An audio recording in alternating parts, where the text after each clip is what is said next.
check on YouTube. I mean, if you want, Erica, you can turn off your camera, but until I verify, but it should be fine. Yeah. Just to clarify that last point, go by the lights. If you go by the sound, you're most likely false starts. The lights will tell you when to start, not the sound. Sound lets you know when the lights will change. You go red, red, red, red, green, you go. If you hit, you're on the beat, first second first. Okay, let's go here.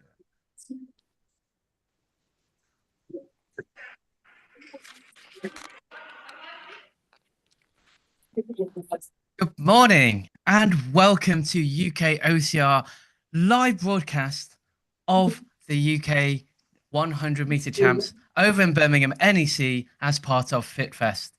What an amazing, amazing time. I am here with the gorgeous Erica Poole. Erica, Hello. welcome. Hello, how are you doing? I'm good. I'm good. I think everyone would prefer to be indoors today on such a rotten, horrible, wet day. So I think this is a perfect place to be on a Sunday morning. Yes, it's actually much nicer. I drove from the NEC, so I was at the NEC yesterday. I drove back last night, and oh my god, I was probably only doing about 50 miles an hour on the motorway on the way back. So, yes, horrible. But right now, it's much nicer. I think in Birmingham, Storm Darragh has gone past us on its way out, and we've got Alan. I don't know whether he can hear us and whether he wants to turn his sound on at the moment. Alan, he's going to be our bunny rabbit for the whole 3-hour epic finals today. Morning, Alan. How you doing? Greetings and salutations, everyone. This is going to be fun because I've never run 100 meters in a long, long time.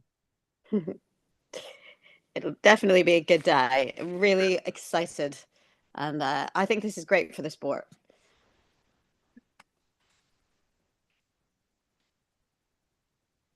So I'll go quick rundown of the obstacles. You want a quick rundown of the obstacles, Will? Yes, please. I was about to ask you that, but you was there before me. Go for it. Let's go right down to the front. So 100 meters, I know this when I was speaking to Dr. Becky Neal yesterday, they were saying that this layout, of course, the obstacles are all the same, but the layout, because this is flat, because they're able to measure exactly and perfectly between obstacles and the obstacles, this is apparently a better set out than Spartan at Havar. So the guys will start here. There is a start time. You can just see, if you just move your camera a little bit to your right, Alan, there's a black box there, and there's a 5 lights. So it's like a traffic light countdown. So not only will the participants hear the countdown, but they will also see the 5 different lights going down as we're seeing. So start on the start line, and they go to this steps straight into the monkey bars. Now I've seen some people skip the high bars and go straight to the low ones. Sometimes they've had to use all of them, but it's a good way of setting up. Then it's a 1.5 meter wall. Straight over to the balance beam. Had a few people fall off in qualifying and just trying out yesterday. Then what are these called? These are the wheels, 4 wheels. I've seen most people kind of skip 1 or 2 to get to the bell. This is a 2 meter wall. So for those that are true obstacle course athletes, they can get over this a lot easier. Straight up the steps and onto the rings, monkey rings. Again, we've seen a few athletes skip a few.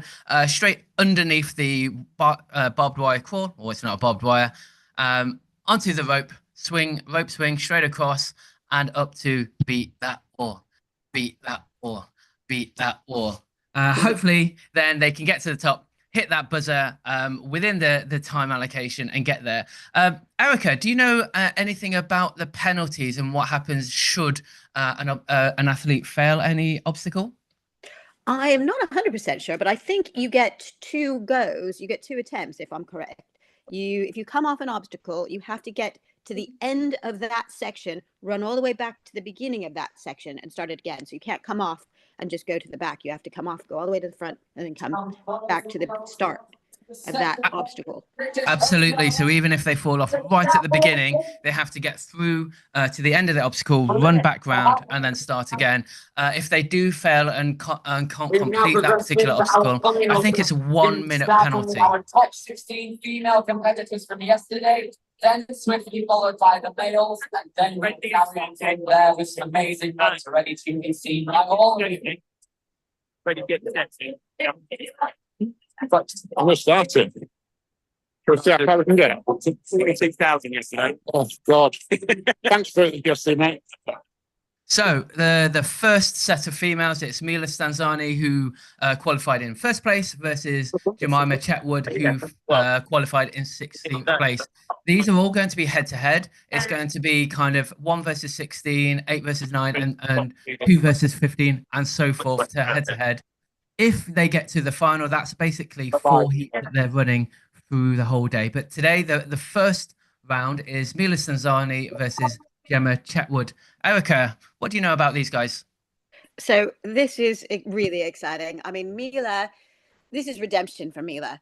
So Mila was injured last year's World Championships in Belgium. She was on course, came off really badly injured her shoulder, and has just gone through months and months and months of rehab and really working her way. This was always her goal, is to get back as soon as she can. So this is her day. And if I put money on anyone, I'd put money on her, because she has just worked so hard. I don't know about Jemima Chetwood. You were saying that she might be in the youth categories. I am just now about to stalk. Because she's not one I've heard of before. Coming in 16th, though, she's got to have done really well, because there was a lot of great competitors going on yesterday. So she's done really well. Looking forward to seeing who she is and where she comes from. Yes, so I am just stalked on Instagram. This is looking really bad, because she is a junior. She's an under-15 European champion as a biathlete and a triathlete, 800-meter English school. So yes, junior triathlete, this and pentathlete, and this is where she's going to really have a go. So it's fantastic to see juniors stepping up and taking on the elite categories as well. I do believe, although I'm not hugely confident, but they can choose to go into just the age groups or into elites, or actually take on both. So Jemima obviously is decided to go on, take on the elites. Really, it's great just to test herself out. I think this is fantastic. I mean, especially with the fact that we're getting a lot of new people from different sports that are trying this out, and especially in the youth category, because they're the future of the sport. And by exposing them to this now, I mean, it's really just setting us up for some great athletes, in the future. I think it's fantastic.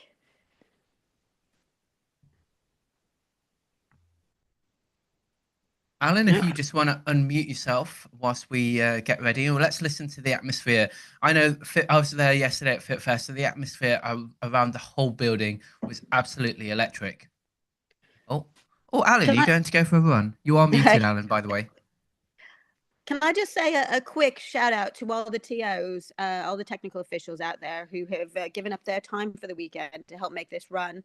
There's a lot of volunteers out there, and they're doing such an amazing job, especially, having to be there 8 o'clock on a Sunday morning is a big ask. So thank you all.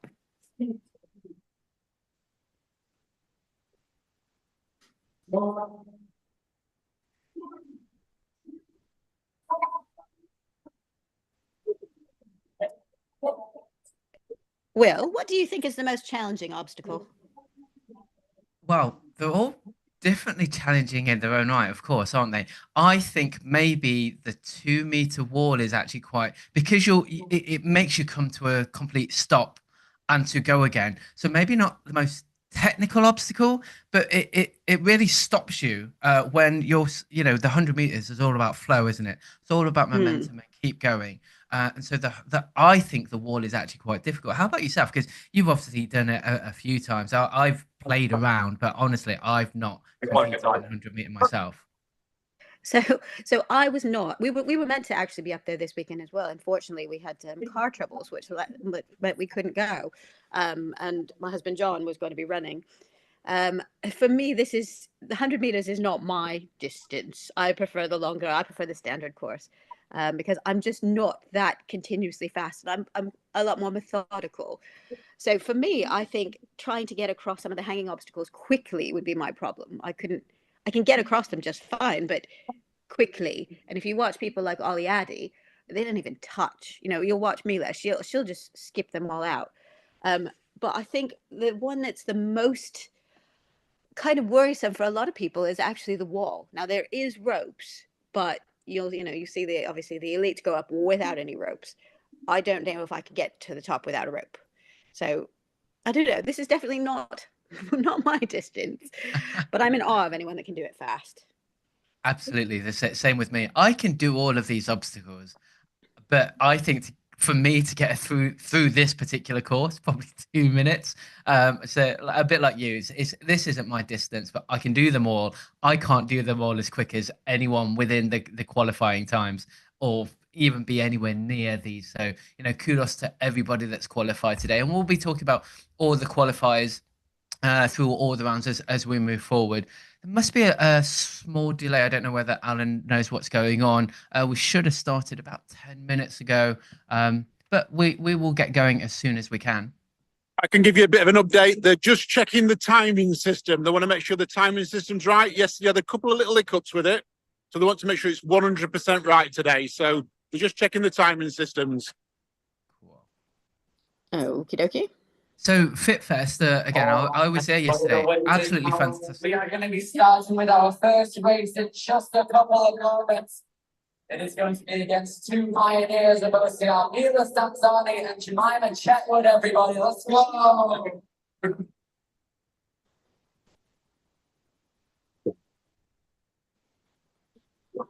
So here they are. They're getting lined up. So as our commentator just said, it's Mila Stanzani, who qualified first place, versus Jemima Chetwood, pentathlete junior, who qualified in 16th place. And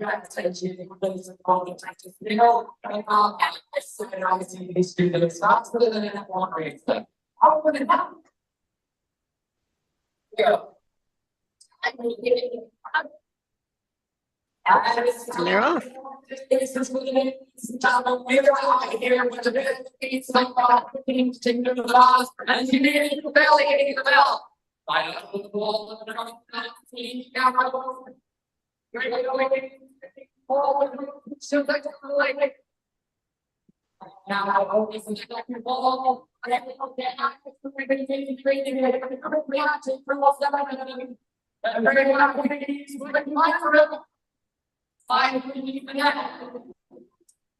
Swinging across the rope with expertise. Go on there. What else do we expect? Wow. Everybody.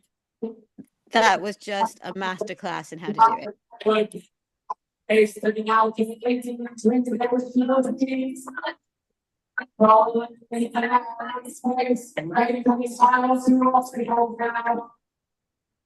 Straight across the road, and now it's time to run up the wall forward. No rope needed. One leg over. There we go. Everybody give it up. Well done. Race of the day. Mila Stanzani and Jemima Chetwood. Absolutely fantastic. So that was Mila Stanzani winning, beating Jemima Chetwood, who was qualifying 16th place. But wow, I don't know what else to say about that, Erica. Give me your thoughts. It's just a masterclass. Like that is what it's meant to look like. And Mila just got it done. I mean, I don't think there was any doubt in her mind. She looked like she was having an easy run. I mean, this is her distance. She's super comfortable on it. And she's been practicing loads and loads. I mean, fair kudos to Jemima. I think she tackled it really well. Obviously, she's new to this, and I think she did an incredible job. But I don't think there was any stopping Mila at any point. Absolutely. And so next step up, I can't see whether they're just stepped up at the moment. So it should be Alex Arndt, who qualified in 8th place, versus Laura Haywood, who qualified 9th. There we go. So this is just a battle of the masters. You have two Ninja Warrior contestants who both did amazing. You've got two absolute beasts top of their game. This is going to be fantastic. Really close. Well, it's Yeah. very similar in speed, but Alex is taking a bit of a lead here, trying to skip as many miles as possible. But very, very close there. Alex, Wow. I called it. I knew it was going to be close. And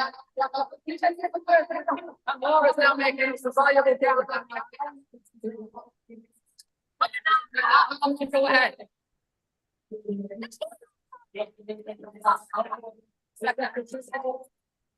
Looks like Laura's just got the edge at the minute.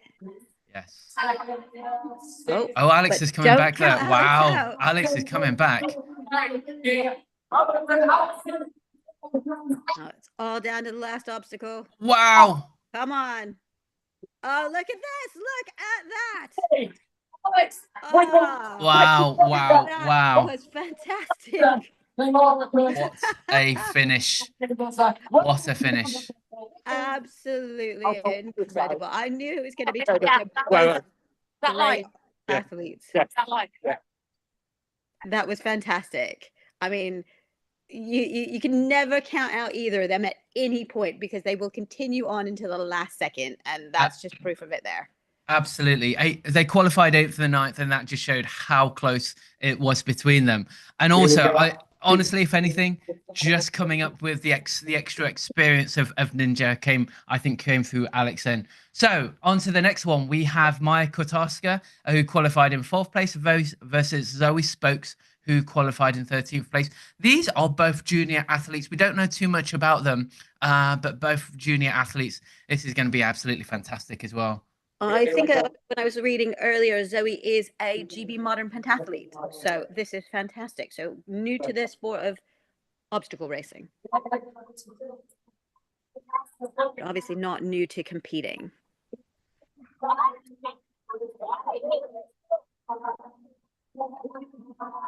Absolutely flying over, licking, making it look easy.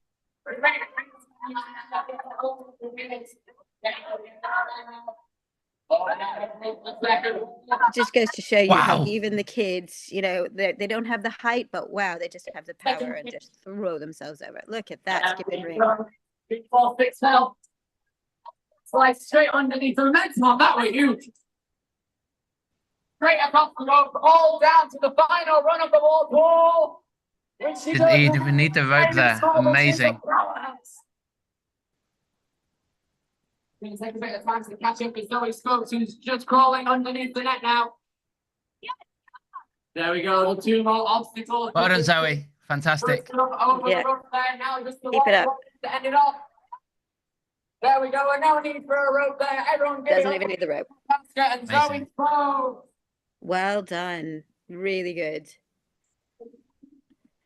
Maya absolutely showed her class there. So we're going straight on to the next one. We have Katerina Manichai versus Lindsay Young. Katerina finished qualified in 5th place. Lindsay qualified in 12th place. I don't know Katerina. Lindsay's obviously been on the UK OCR scene for quite a long time. She lives in Scotland. She comes all the way down for lots of events. She's really strong on the Ninja and the short courses. So this should be quite interesting.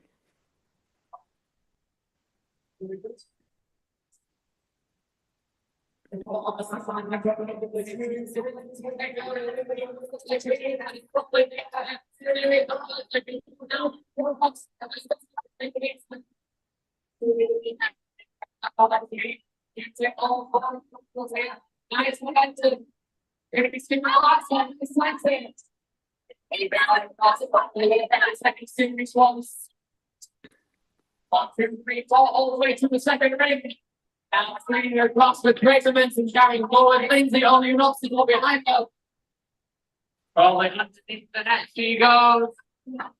Over the rope, not a problem. When Katrina is now running up the wall to win succession.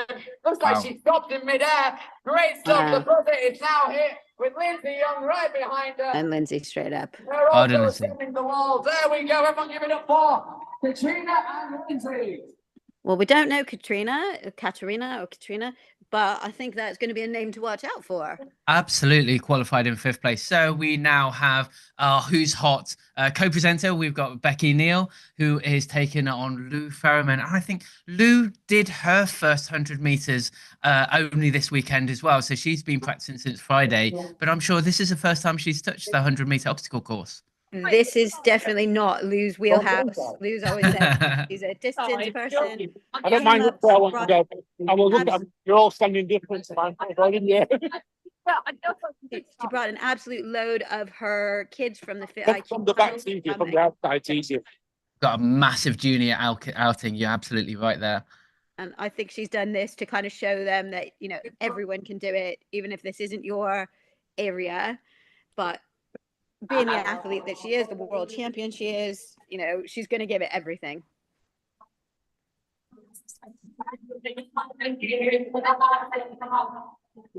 Obviously, Becky's quite experienced at the 100 meters. Yeah, absolutely showing her class. Yeah, making it look easy.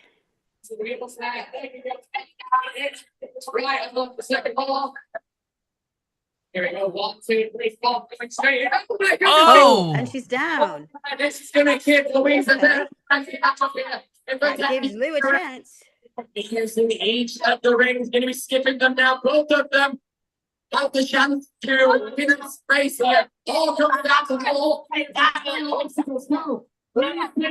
Definitely can't count Becky out, though. She's done this so many times. Oh, but I think Lou's got it. Louise! Oh no! Oh no! What happened there? So Becky, if you didn't see that, guys, Becky tripped over the step as she jumped onto it. Oh no! Huge for both of our athletes here. Everybody here. So there's just a little step when they come out of the crawl. Yeah. Come out of the crawl here, and then there's a little step. Oh no! And she caught her foot on that, so she face planted it up. She's all right. She looks all right, just a little bit shaken up. That's you never want to have that happen. That's just, you want a clean run, and you know, it's just unfortunate. And that's the thing about 100 meters is you've only got this one shot. It's, you know, it's super quick and anything can happen. Yep, this is absolutely head-to-head, so there's no other races after this. So Lou Ferriman goes through. Our next race is Lottie Wardrop versus Anna Sala. Lottie qualified in 7th place, and we have Anna who qualified in 10th place. Lottie is a Scottish climber, OCR racer 16. She's definitely done this before. And Anna trains at True Function, so she's definitely a ninja. Oh no, sorry. Yeah, that is right. So she's done this before, works with Dion Trigg at True Function. Straight into the ball there. The bell has been hit. Right up there onto the second wall. Bounding across. Using the second, 4th, and 6th rings. Straight to the bell. The final 3 now. Then we go sliding underneath the net. Getting straight back up. Ready to go for the rope. Which she does very, very well. Now just running up the wall now. Everybody, Lottie Wardrop is your winner here. And not far behind. Now just getting out of the net, swinging across through the rope. Now she has the wall to go. Yes, barely by fingertips. She is hoisting herself up, unlike before the others. There we go. Again, that's a really good battle of the youth, well, juniors, I suppose I should say. I know. Sorry, guys. Someone was talking to me. Then I overtalked you. Apologise for that. You're getting tired, Alan, running up and down. So the next round is Izzy Baskefield versus Mara Burton. Izzy Charisma. Izzy qualified in 3rd place, and Mara qualified in 14th place. So obviously Izzy is in the teenage category. Mariah is in the youth category, but this should still be a good race. Izzy's a ninja. This is her wheelhouse. I know Mariah's done lots and lots of junior OCR races, so it should still be quite good. And this is great experience for the youth. Absolutely. You know, being able to do this, especially in a event experience like this, rather than and Mariah's down. But running back and through, and Izzy's just going to push on. But especially in an experience like this, where it's not, you know, at an OCR race, where it's on equal footing with, you know, weightlifting and CrossFit and all the other kind of really established sports. So I think this is brilliant for us. It's brilliant for the competitors. Right into the second ring into it. Oh, so high. There we go. It's the ballistic session. 5 minutes. Here we go. Straight across the road now. Here we go. Just the final run on the wall ball. Ladies and gentlemen, essentially a flawless run from Carissa Basketball. Catching up with Mariah now as she's making her way through the net. Only 2 more obstacles remaining now. Straight across the road. Amazing. Right there. Gotta get over the wall, everybody here. Give it up. Well done.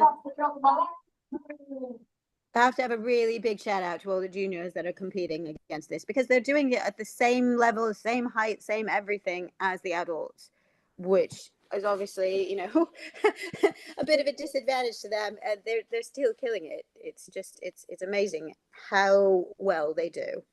Absolutely. So our final heat of the female elites, we have Shyla Duhani versus Poppy Clark. Shy finished qualified in 6th place and Poppy in 11th place. Poppy is a modern pentathlete. So again, fairly new to the sport of obstacle racing, but obviously not new to competing. And Shy was on Ninja Warrior, and she's just come into the OCR and the ninja competitive world and is just amazing. There's nothing that she can't do. So this should actually be really good. If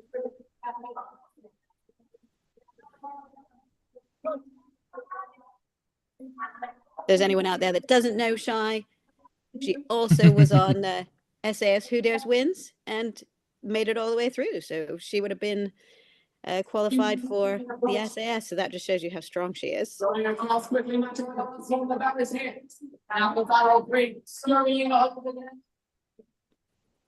Wheels across down the right in the there, another flawless run from Shyla Duhani with Poppy Clark right behind her there. No need for a rope for both of them. Everyone give it up for Shy and Poppy.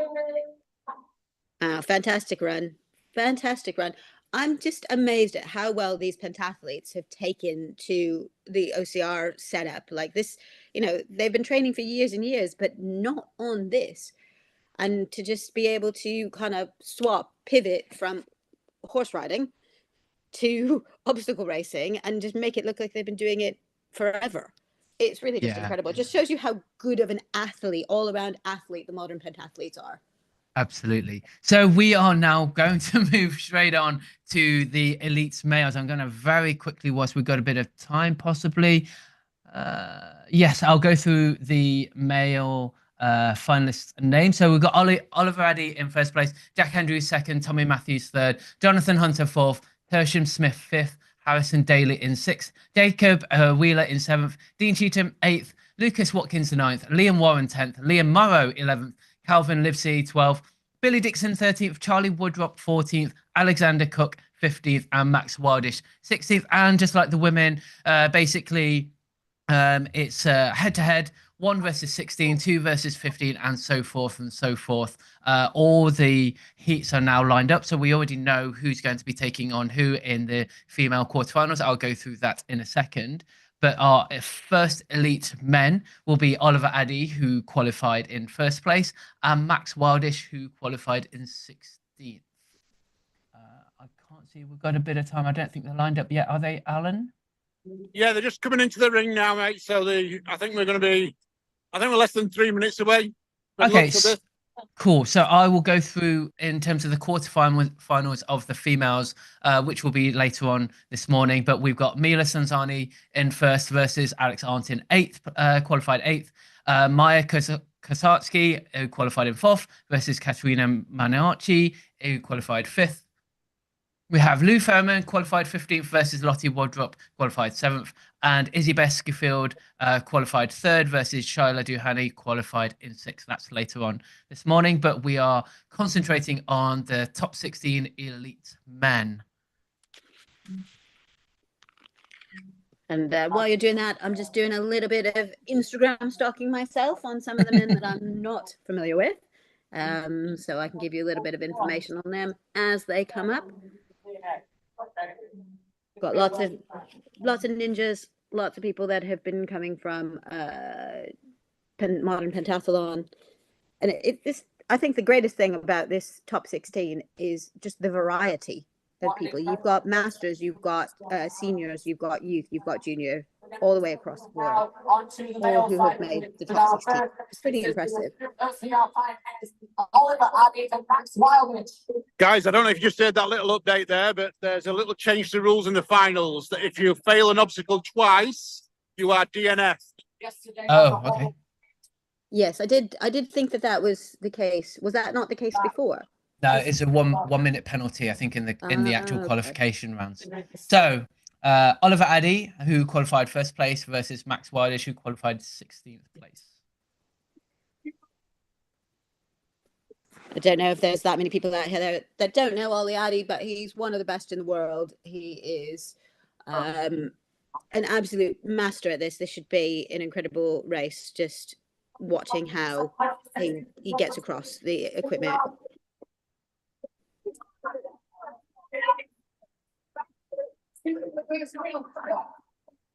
I mean, it just makes it look like it's nothing, absolute nothing.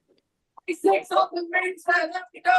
And only across lights your head, rounds across the road, and off 6 go, Brown champion already. There we go, what a buzzer hit. Right behind him there is Max Wildish as well. Also going for the 1-12 there. What perfection out of both of them. Oliver Addy and Max Wildish, ladies and gents. That was just, again, a masterclass. I mean, taking nothing away from Max Wildish, he is an under 17 GB triathlete and pentathlete, giving it a go. I don't think you can. There's many people that could hold a candle to Ollie Addy at the minute. He's just a really fantastic 100-meter racer. Absolutely. Guys, I don't know if you got that. How fast that was ridiculous. I'm going to turn around and say I was struggling to stay up with him. I was like, especially over those obstacles, he just flew across those so fast. I was literally running all the way to keep up with him. That was mental. I don't know if that came across on our video, but yeah, that speed was awesome. Absolutely, Alan.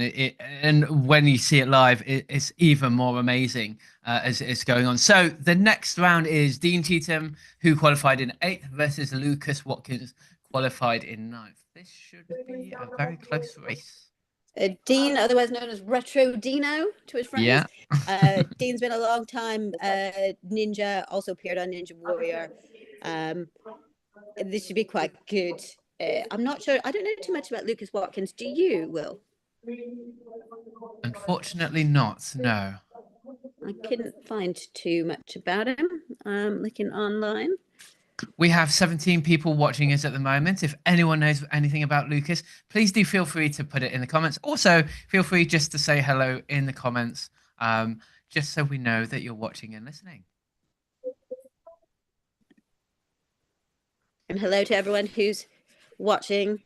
I hope it's as exciting for you as it is for us to go through this and just watch the master classes of how to do this event. Just mind-blowing. Oh. 2, 4, 6, 7. And I don't think Dean hit the bell there. Lucas makes the landing, making his way out the wall. And Lucas is through to the next round. Dean is still finishing strong, showing you the true champion that he is. Up the wall, nice and clean, to hit that button. Oh. Excellent. That was quick.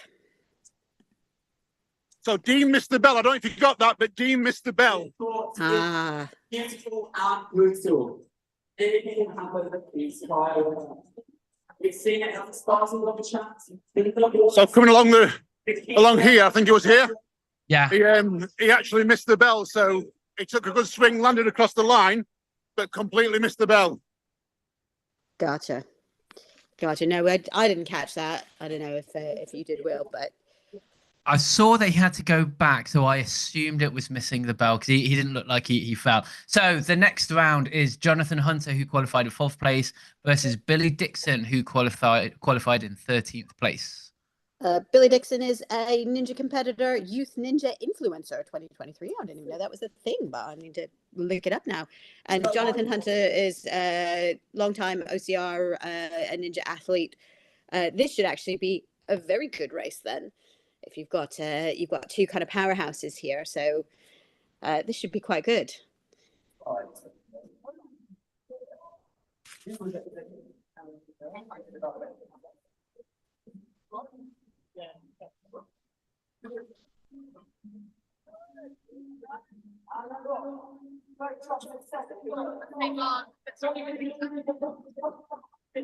is neck and neck. Yeah. Thought it would be close. Jonathan's just got the edge at the minute, but never count anyone out in this event. Never count anyone out. He's through. He's under the coconut. He's through. The immediately gets the bell. Jonathan through the Tarzan thing and makes his way up the wall to see himself That's into the flying. next round. Wow. And Billy's there getting the buzzer as well. Well done to Billy. Later for the junior final. I do love it though. Like Jonathan's dressed for the event. Billy looks like he's just kind of wandered onto the course in his normal clothes. But you know what? They're ninja clothes, though, aren't they? That's what they were in ninja. So the final round of this half of the heat, we've got Tertian Smith, who qualified in 5th place, versus Calvin Livesey, who qualified in 12th place. Couldn't find too much information about Calvin. Tershan's again, he's a ninja. He was on Ninja Warrior. He's been to the World Championships. He's quite the competitor. He's also a sprinter. Watch him run 100 meters, and that's well impressive.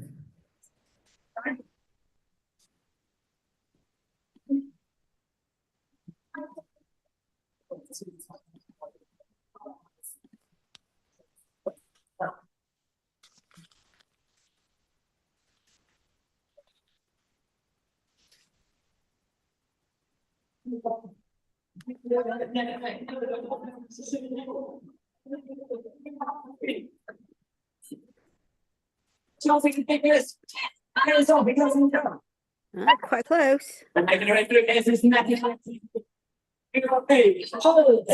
Oh, 2 slips. 5, 6, 7. Last bell.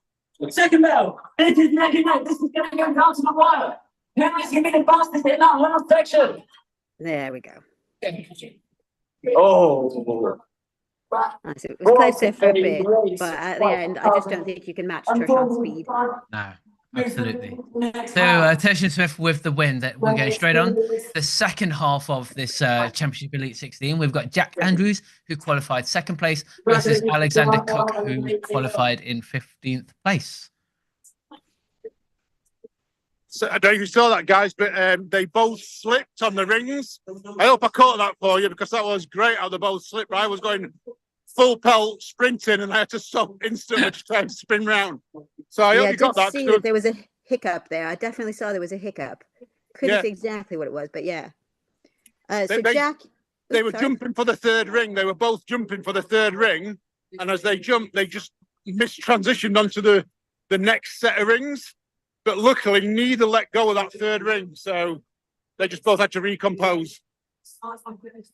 So Jack is the 2023 Junior 100-meter OCR World Champion, and Alex Cook is he's been doing OCR for quite a long time. I know he does multiple distances, but he's also very good at the 100 meters.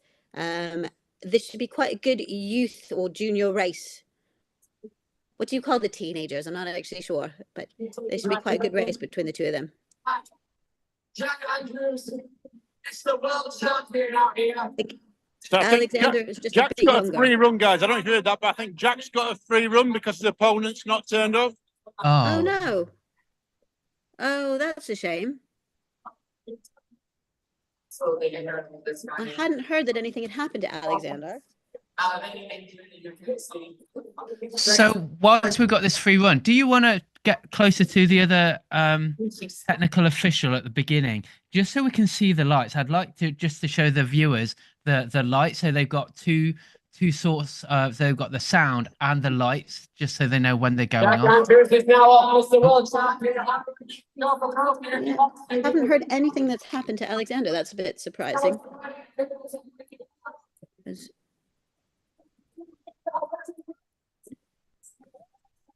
His family is one of the most kind of supportive of obstacle racing out there. So he's at lots of events. Hope everything's all right. Look at that Jack Andrews! Wow. You That see, was quick. yeah, I was about to say, even though there was like kind of no pressure there at all, Jack just absolutely went for it. It was nice to go in, kind of pressure free, but again, it's kind of warming up back into the obstacle and knowing what to do as and when and feeling good about it. So Yeah, I'm actually surprised because I mean he actually really attacked that. And I think when you're not having to race, you can maybe take it a little bit easier, not so much worry about injury or anything. But he didn't. He just went for it. that's the one, Alan. So there's 5 lights So these or are the 5 lights, spots. guys, but you can't see them. They go. Oh, cool. And So this is Jacob Peregrine Weller versus Liam Warren, who qualified in 10th place. absolutely storming through it. Wow. Jacob's been in the OCR scene for quite a long time. So this should be quite good. I mean, you can just see it's just making it look easy. What a race. It's just absolutely head to head. Through the wire, Colin, yes! Yes! Wow. Wow. Oh, did he just get it? Oh my goodness me! Everyone has lost it! I do not Wow. see it! Liam did just get that on the line. Do we Yes, even know he what the did. time is on What a that? race, guys. What a race. Don't know the time, so we'll be able to get those very soon. But wow, that was absolutely fantastic race. Oh, I couldn't even tell at the very end who'd gotten that. So amazing job for Liam. He looks like he's on the Team GB. He's one of the youth racers or junior racers. I'm not familiar with him, but with a race like that, he's going to be talked about for a while. So in the next race, we've got Tommy Matthews, who qualified in 3rd place, versus Charlie Wardrop, who qualified 14th place. What a race. We'll come back to that when we've got a bit of a break. No, it's all go, go, go. So Charlie's 14. He's a OCR ninja. Tommy's kind of the godfather of ninja racing. He's really worked hard to promote the sport, especially promoting the sport to the youth and junior racers. He's really out there coaching and trying to get as many new people into the sport as possible. And I think this is great because you've got kind of the masters against the young people, and this is just showing how far the sport's come quickly.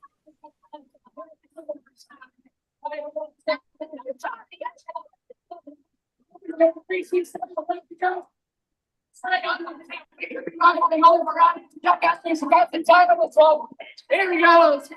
We expect nothing less from Well done, Tommy Tommy. Matthews. Well And done, Charlie Charlie. Walker right Really behind well him as done. well. What a race.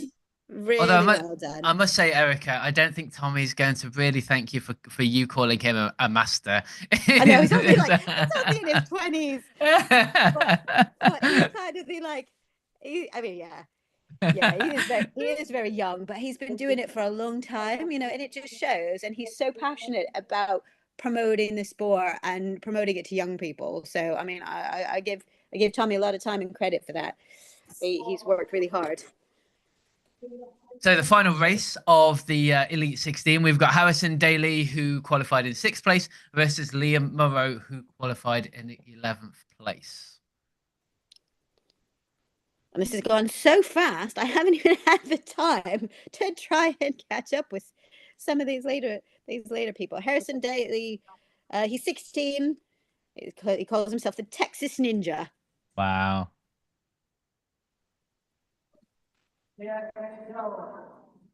I'm hoping we get a small break so I can actually start to look up some of these other people.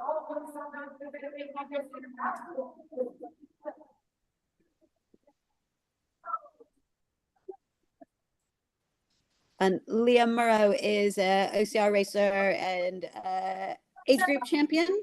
Yes. I think he's more known Spartan, is he? Yes, Spartan National Series. He won his age group in the Spartan National Series. Ladies and gentlemen, Wow. give it up. Give it up for Harrison Daly and Liam Murrow. He's going to be taking a second and third on the rings here. So guys, I don't know if you quite caught that, but Liam had to stop. He took 2 attempts on the rings. So that was one of our. Liam was the guy who did all our filming yesterday on Instagram. So if anyone watched on that, so big commiserations to Liam. It's always a shame.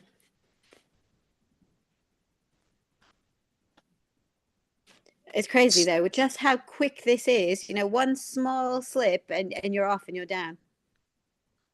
So we're going to move over to the youth male race next. I think we've got a bit of time, so I'm just going to go through the qualifiers for the quarterfinals. We have Oliver Addy, who qualified first place, versus Lucas Watkins, and then it'll be Jonathan Hunter versus Tersham Smith. And in the second half of the draw, you've then got Jack Andrews versus Liam Warren, and Tommy Matthews versus Harrison Daly. That's coming up later on. Is that Libby?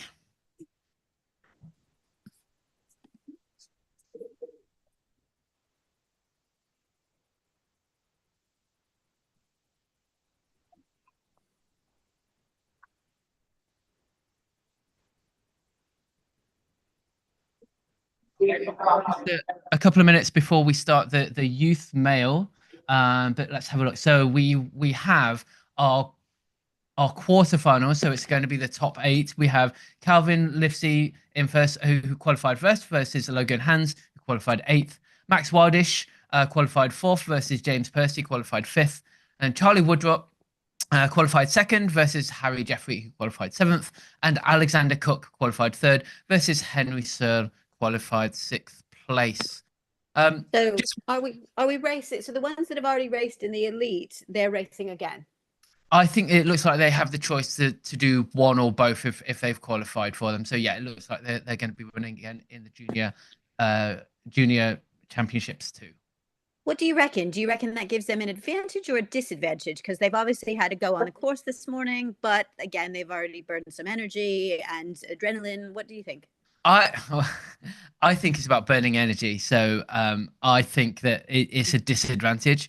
Yes, you're warming into the obstacle course, but I think you're using the energy. I think in a way, what the juniors are doing really, it's about experience, isn't it? If you're going up against people that are so much better than you, it's great for the experience to really get, I guess, the competition experience underneath your belt. Yeah, definitely. I always think that the way you get better is by competing against people that are better than you, because it just gives you that extra push that you might not have if you think that you're going to win. You've got to work harder, you've got to focus more. It's not about the winning or the losing, it's about the learning and the education that you're getting while you're competing against someone who's in a different class.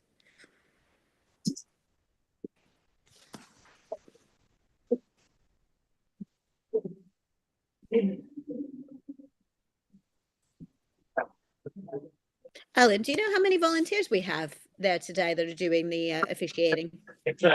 How many marshals? I'll give you a quick count up. Let's have a look. 1, 2, 3, 4, 5, 6, 7, 8, 9, 10, 11, 12, 13, 14, 15, 16, 17, 18, 19, 20. Let's go down this side. 20, 21. About 25, I'm going to say. Wow.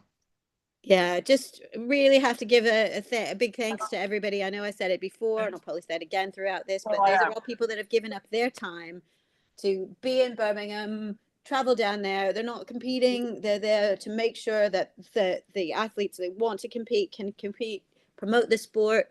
I mean, we can't do this without them, and everyone who helped with the build and, you know, the running of this event, and just being able to have it in the same scenario that you have all of these other established sports. So really big thank you to all the volunteers.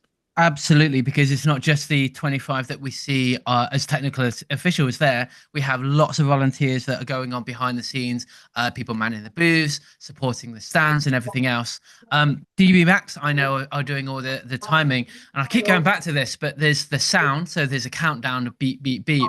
But there is the visual cue of those little traffic lights to let you go. So and I do know from the timings that they're also showing reaction times of that as well. So absolutely fantastic timing system. And I think it's timing to the 1,000th of the second.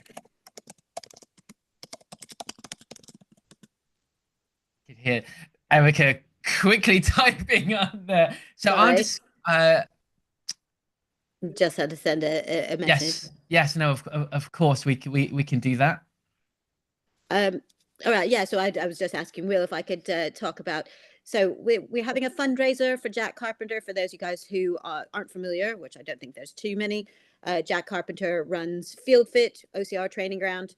Unfortunately, recently was diagnosed with malignant brain tumor, and his family is raising money. Obviously, there's a lot of costs involved with that, and they're having to close Field Fit, which is a really big shame. For everyone involved. But next weekend on the 14th, there is the Farewell Field Fit event. If you fancy coming down, it's for all ages and all levels of OCR activity. So don't think you have to be amazing or a real, OCR competitor to do it. It's going to be a team event. And it's just going to be a really great way to support Jack and say thank you for all of the times that he's run events at Field Fit, and also just a nice way to say goodbye. So that's next Sunday on the 14th. I think it's adults are at 10 o'clock, and then the youth races is going to be at 12. There's going to be all sorts of stuff. Endurance, it's all team races. So you'll be put together in a team. There'll be endurance, a section, a strength section, and then it's your turn to go solo. It's been put on and run. Hello, Libby. It's been run by Dave Peters of Rumble. It's £30 to enter. I think slightly less for the youth. There's also a big raffle. There's a ton of amazing prizes, including Spartan tickets, all sorts. You guys hit the buzzers. One was slightly. Yeah, I saw him ahead. I saw him ahead at that point. I knew. Anyway, if you want to, that's so much fun. Yeah, I knew on the big wheels at messed up because I did three and I did over the loudness of that. But yeah, so if you wanted to come to that, you can just go to J Crushing Cancer on Instagram. There'll be a link to the GoFundMe page where there's the raffle, and also you can buy the tickets to the Field Fit Farewell event. And then you just need to let Wendy Brothers know at Wendy Brothers at Instagram that you've donated. But just check out British Obstacle Sports or Wendy Brothers or J Crushing Cancer's Instagram, where there's all the information. But it would be amazing. We want to raise as much money as we can to help Jack and his family.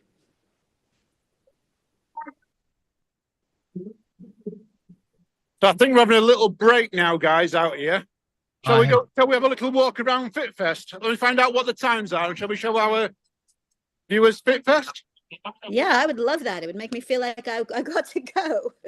So I've just seen, it's most likely James that's put something on YouTube, but 10:30 is the youth male start. So FitFest, I was there yesterday. I did ATHX, ATHX, or however way you want to talk about it.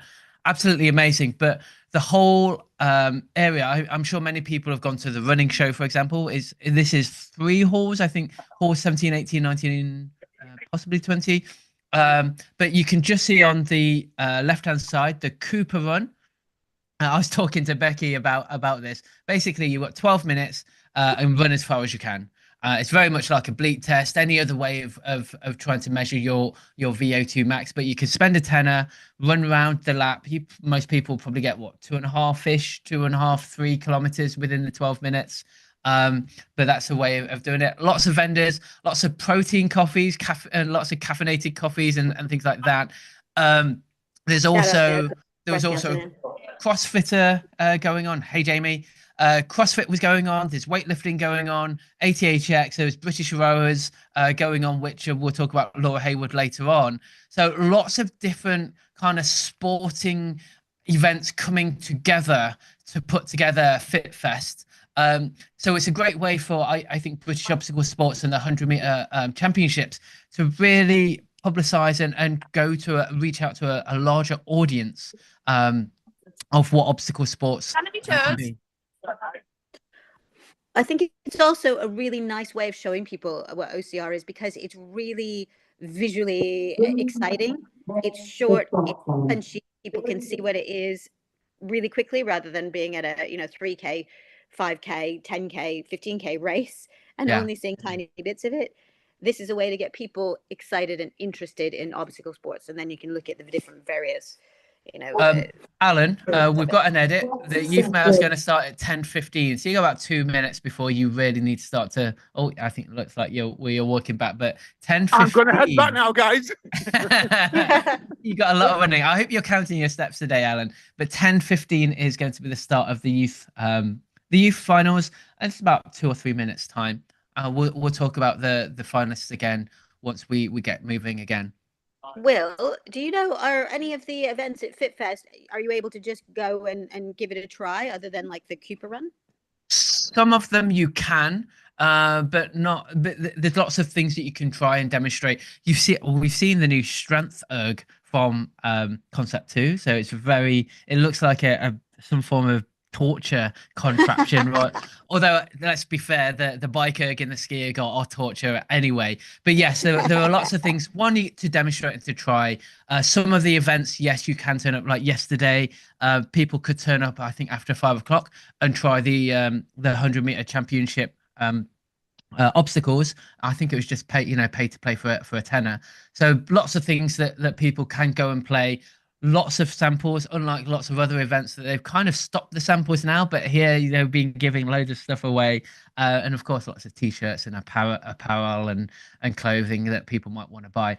It's a great event, but I noticed this yesterday, very quiet in the morning. I don't think CrossFitters or weightlifters want to wake up too early, so that's why it just seems a little bit quiet today. Will, I have been doing OCR now since 2021, and my worst thing ever is getting up early. So God knows how I end up being at races at 7:30. I think all of us think exactly the same. Trust me, if I didn't have to get up early, I would not. I'm much more of a night owl. A lot of familiar faces that we can see in the background here. Lots of people that have come up from all over the country to support British obstacle sports and to race here. So it's really nice to see. I mean, I'm seeing people down from South, people from Scotland, a lot of different teams being represented as well. A lot of different obstacle fitness training centers being represented. So really nice. So whilst Alan's going to set himself back up, and here's the starting block again. You can just see to the left-hand side the names, and there's also the traffic lights. So I'm just going to go through the names again of the youth male finalists. So in the first heat, we'll have Calvin Livesey, who qualified first, versus Logan Hans, who qualified 8th, versus then Max Wildish versus James Percy. And then in the second half of that draw, it will be Charlie Wardrop, who qualified 7th, versus Harry Jeffrey, qualified 7th. And then Alexander Cook qualified 3rd versus Henry Searle, qualified 6th place. We are scheduled to start in the next couple of minutes. Have we heard any more about Alexander Cook, if he is there or not? Assuming not. So Henry may have a bit of a bye there as well. You're right. Maybe he's not like a normal OCR person and like a normal person and just wanted to get up a little bit later. It's a Sunday morning, let's be fair. No, Alexander Cook is definitely an OCR racer.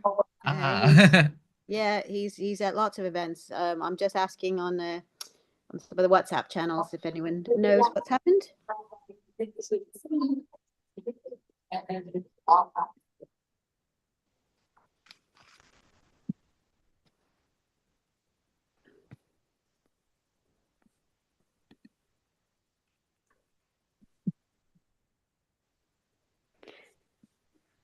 But just judging at the talent, looking at the names on this list, you have Mike. an incredible amount of talent in this male youth pool.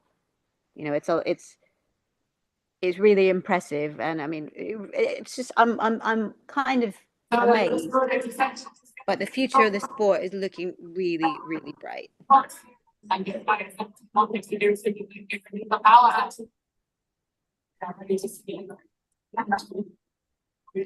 Just gotten the news about Alexander Cook. He has an injured hand, so he pulled out of the elite to concentrate on the youth. Okay. Thank you to the Wardrops for passing on that information.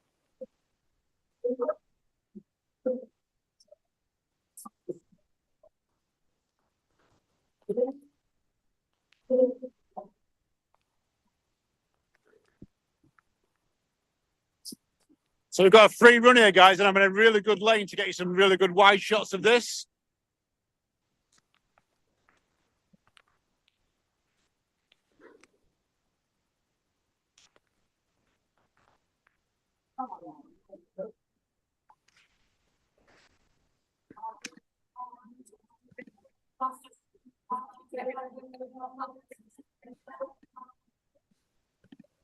Do we know why we have a free race?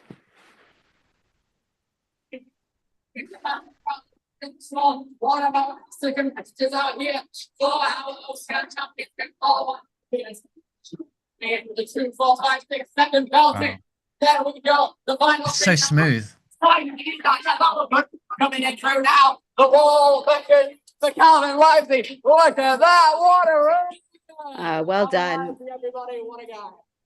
Well done, Calvin. That's a shame that Logan Hands wasn't racing. I don't know Logan, but his mother, Rabia Hands, is a big OCR racer. She's been doing it for quite a long time in the ladies category. So it's a shame that he wasn't able to race today, but I'm sure we'll see him again in the future.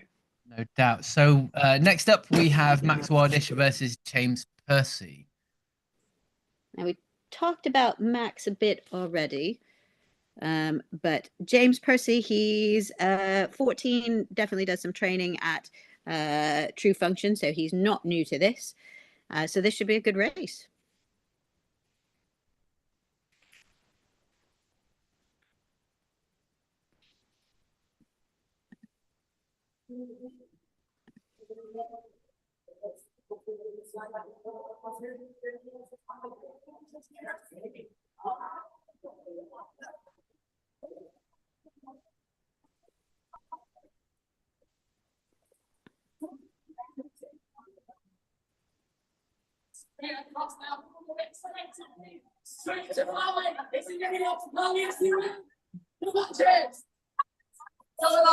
Underneath the net, across the road. Max is right behind him though. James Percy for the first place, scales the wall. What a run from James. Max is going to have to retry the rings, it looks like. Checking out the spec right here. Gonna go for the even once, and he hits the belly, misses it. Oh wait, I know he's still there. Still going to. Here we go, straight through the rope. Getting driving James Percy at the top of the wall. Everybody give a round of applause for both Max Wildish and James Percy. It's always a shame when you come off. I didn't see where he came off then, guys. I know he came off the rings, but I didn't actually see it. No. It's still quick, though. I mean... Absolutely. And that's also the beauty of head-to-head, isn't it? Anything can happen. You've got to be perfect. It's got to be perfect. You don't have a second go to try and make up that time. Well, I think that's the difference between the modern pentathlete and general OCR racing, in that modern pentathletes have one go at it every race. It's not, you don't have kind of the best of. So they have to be a bit more careful. They have to take a little bit less risk. It's a fine line.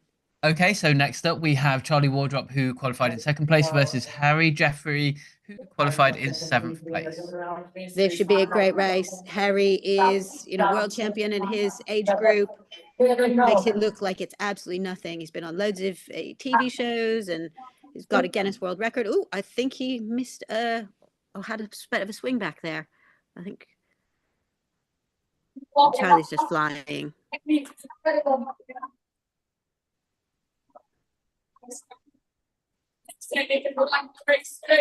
Straight to five. Into seven, the bell is hit. Slides in the air. Bounce across the road. Top ball now beckons for his going up it. There we go. Well done, Charlie. Harry Jeffrey, a couple obstacles catch up and get on the rings here. Harry will be very disappointed with this. It's He's got such a competitor. And to come off or have an issue on the ring, It's not like he'll be disappointed. Here goes Harry Jeffrey. Up the wall, yes. Grabs the top. What an incredible matchup. Everyone give it up for Charlie Ward. Well done, Harry. He always gives it his all. And really well done to Charlie. That was pretty flawless.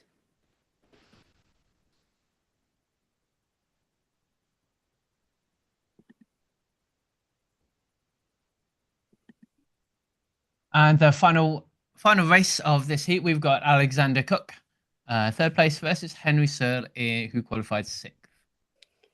So as we said, we should see Alex now. He does have an injured hand. Harry Searle is a ninja warrior, ninja person. He trains in Liverpool at High Sea Fit and the Climbing Hangar. So this should be a good matchup. There's Alex.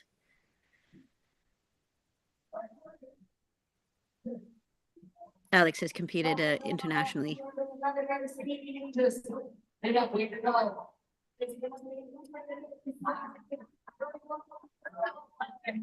Oh, it is close.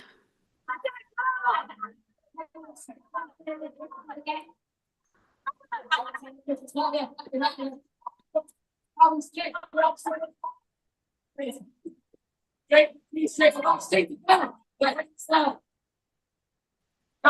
across, through the rings, through the ropes, up the wall crawl, Henry goes! And there we go, Henry hits the buzzer first, followed by Alex. Everybody give it up for Henry Searle and Alexander Cook, our final race. Oh, that was a good race. That was a fantastic race. What an amazing race. The female, hold on, I did have it coming up. Elite female is coming up next after this at 10:30. But just to go through the semi-finalists for the youth male, we will have Calvin Lizzie versus Jane Percy, and then Charlie Wardrop versus Alexander Cook. That's coming up later on. But at 10:30, the elite females is back up next. So we will have Mila Sanzani coming up first versus Alex Arndt, Maya Kortotska versus Katrina Manarchi. I really need to get those names. Louise Ferriman versus Lottie Wardrop, and then Izzy Baskerfield versus Charlotte Duhani. That's coming up probably in the next 5 minutes. Can you imagine how hard it is to commentate on like the Euros or the World Championships when you just have a whole lot of names from a whole lot of countries? This is why I'm a stand-in. We should have everything written down like phonetically. I was just thinking exactly the same. It should be phonetically. No, but this has been a really exciting morning. I mean, we've been now on for about an hour, and it's non-stop action, and I think that's what makes the 100 meters such a really great and really kind of good flag bearer for our sport, just to show people in a snapshot what obstacle racing is. Now we just need to throw in some mud, some tunnels, some dips to run in and out of, some water in there. Maybe as they're going across, we can just throw buckets of water at them and be like, well, this is what it's like. Because doing this in the dry, in the calm, no wind, takes it to a different level when it's wet and muddy. Yeah, but it's so nice being dry without wet and the wind and the rain and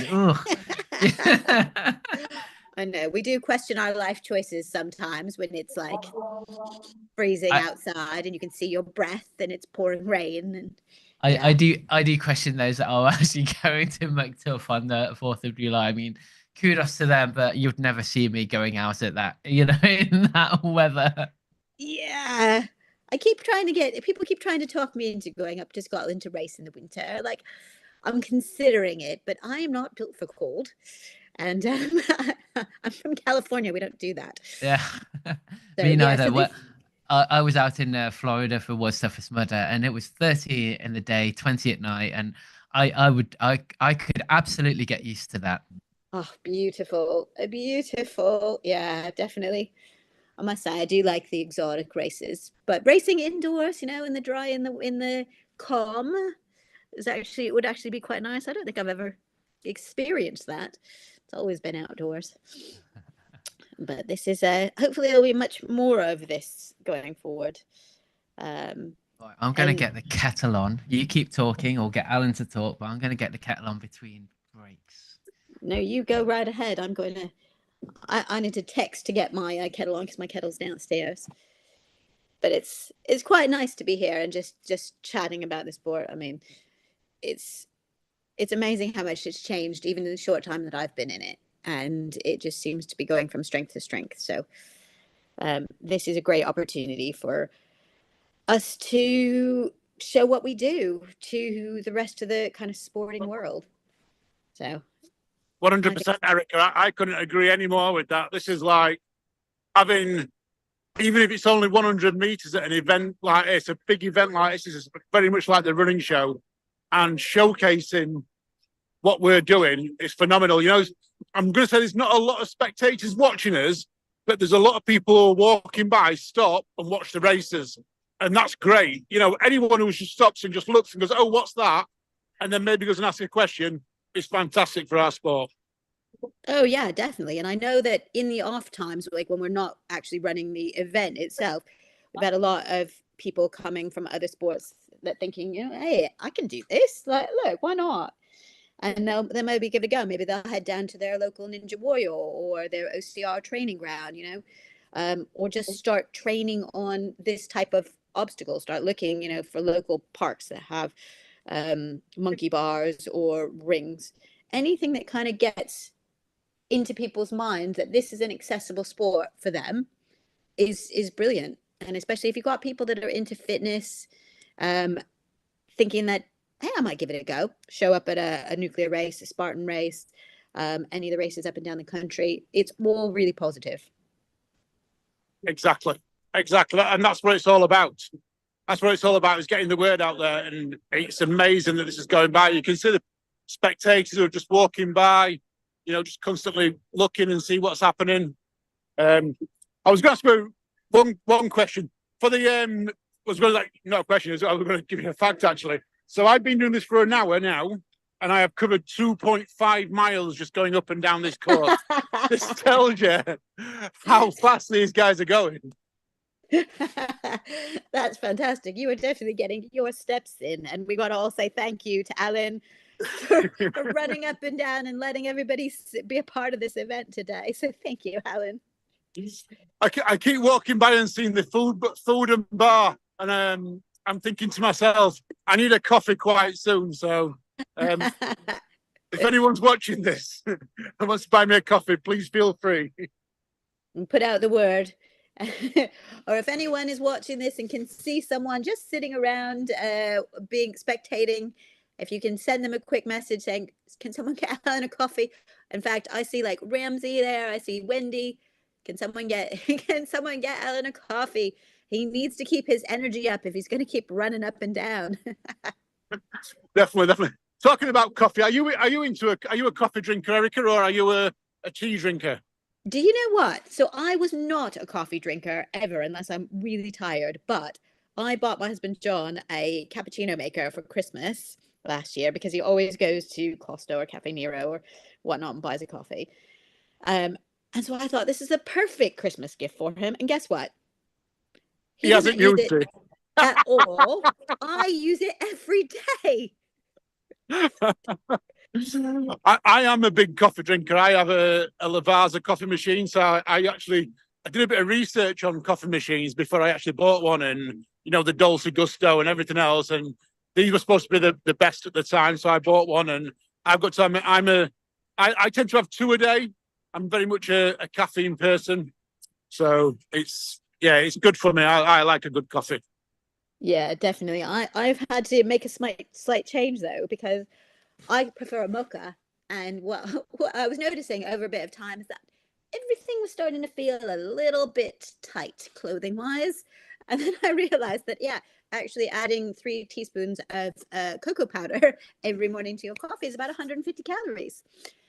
So, Oh yeah, yeah. which is nothing, but over time. So yeah, so I've now knocked that out of my head, and I'm just going for cappuccinos, which are better for you.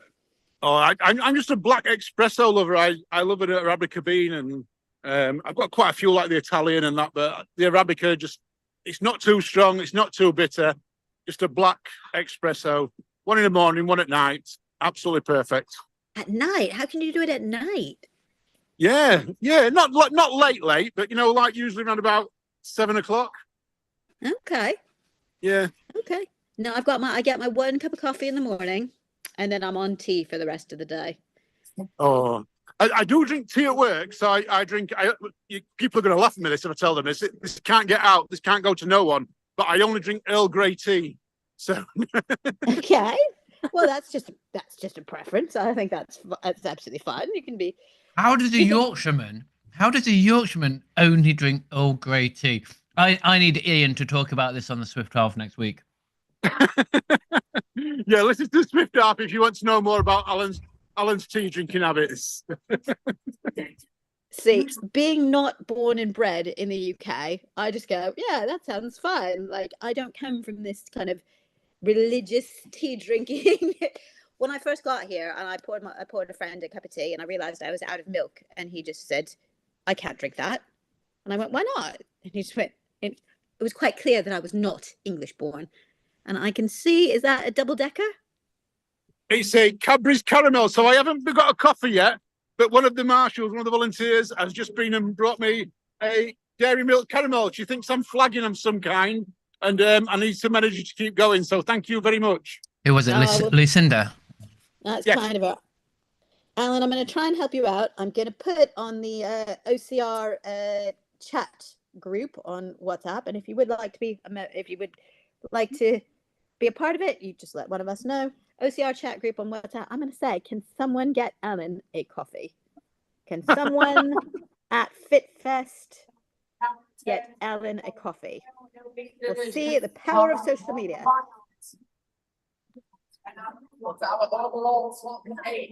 There, it's out there. So it looks like we are about to get ready for the next round of the female groups. Let me get my links back up here. So these are the quarterfinals. Again, first race will be Mila Stanzani versus Alex Arndt, Maya Kotarska versus Katerina Maniaci. We then got Louise Ferriman versus Lottie Wardrop and Izzy Baskerfield versus Charlotte Duhani.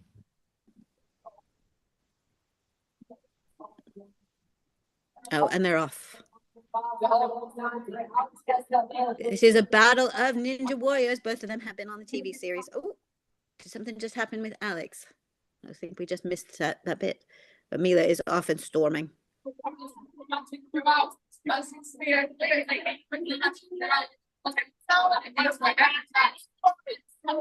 Here we go, now moving straight on through the ring, shocking face. Here we go, sliding underneath the net. Swinging, popping up, she goes, spinning, pull the rope, roll. Wow. Everybody, Mila Stanzani, everyone, let's go. Wow. She just makes it look like it's absolutely nothing. And here's Alex coming through. Out of the net now. I think she must have had a bit of a Powering on scuffle. through the rope. This has been getting stronger all weekend, and it's evident as you can see. Amazing. Straight away. Well It's done, from- Alex. You can just see how fast this is. One small niggle and it's over. Alan, did you see what happened with Alex? What happened? I just think she just lost a bit of footing going over the walls and that, so she just slowed down. I don't think she fell off an obstacle. I just think the other one was so quick. Come on, Alan, put your foot down. Okay. I've got to put my foot down because they're waiting for me. The The volunteers keep waiting for me to get back here. They've all got their flags up waiting for you. So the next is Maya Kotarska versus Katerina Maniaci. This is funny. I mean, it's very efficiently run. So well done for everyone that's in charge of the race today. But give Alan a little bit of a break.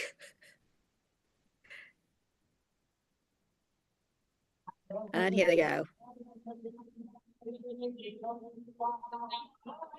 So it's Maya that's just fallen off, and Katerina is now just gone into the lead into the right-hand side of the lane.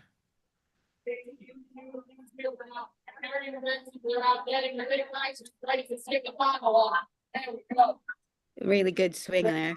Just being able to flow really well. Going into two, these things out.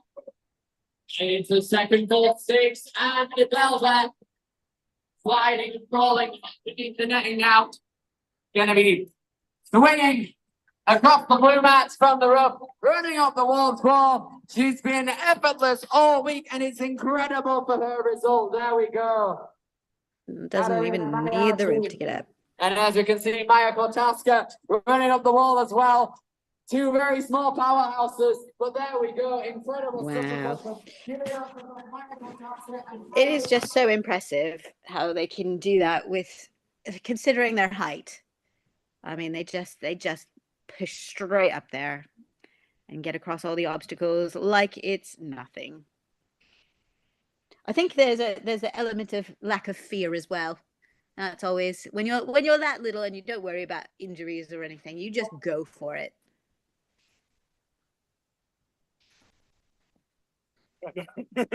Thank you. So the next round in the next half, we've got Lou Ferriman versus Lottie Wardrop. Ooh, this should be an interesting race.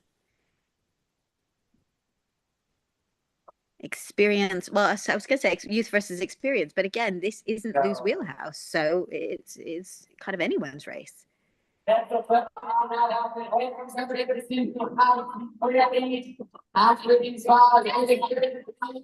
and neck. That was quick over the balance beam.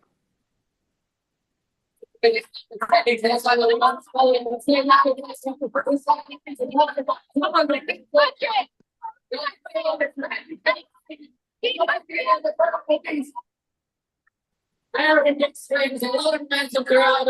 I'm watching it for that first. Only 3 more obstacles remain now. Here we go, bounce straight into the road there. And it's going to be Lottie Wardrop making her way to the top of the wall first, followed by Louise Ferriman right behind her, a couple moves. Using the ropes to get up. Amazing.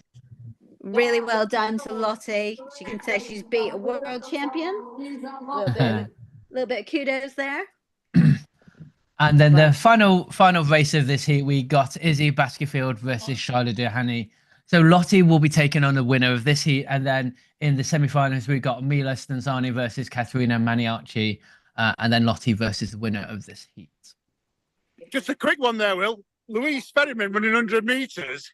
Didn't she run ETN this year in podium? Yes, she did. Yes. So we've gone from one extreme to the other.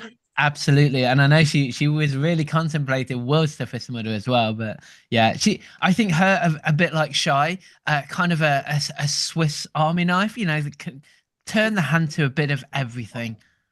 You got to add Laura Haywood into that mix as well. And Dassa Scanella. Yeah. Oh, and here we go. Shy versus Izzy. It's a straight battle of ninjas. Mm. Look at how close it is. Wow.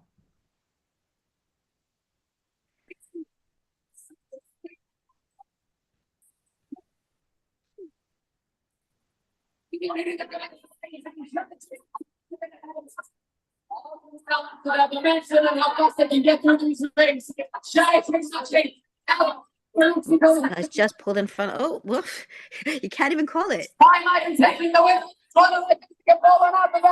Here we go, right above to the top of the wall. Having a bit of time. It's all over. Guys just got it, but wow, that was a really good race. Lots and lots of congratulations to Izzy. She was pushing her the whole way. Wow. That Wow. was one on the rings, guys. I don't know if you noticed there, but Shine, when she came to the second last ring, instead of doing the swing, she actually just traversed along the last 3 rings in one movement. And that's what got her the 2-3 meter lead. What's really interesting there, Alan, is that I saw Mila do exactly the same. She didn't swing. She just traversed from ring to ring to ring. And whilst almost everybody, apart from Shy, have swung the rings, and it just seems to be that little bit faster, doesn't it? If you've got the arm strength to be able to do it, it's definitely faster. Definitely, they were neck and neck on the swing to swing, but literally the last 3, Shy just literally just powered through the last 3 without taking a swing, and that just gave her a 2 meter lead to finish with. So good race that. I think that's the thing. That is the small little like technical kind of details that if you're an experienced ninja and you've got that type of strength, you just know that that's how you have to get across it. You'd never do that in a traditional OCR race because it would take, well, I mean, most women wouldn't. Let me rephrase that. Most women wouldn't, because it would take so much strength, and you need to save your strength because it's a longer run. But on this, when it's just pure explosive power, throw all of those time-saving. Looks like we got a bit of a break here. At it. But that's exactly it. That's exactly it. That's what pure ninjas kind of Well, do. I think we got a bit of a technical official dance-off going on here.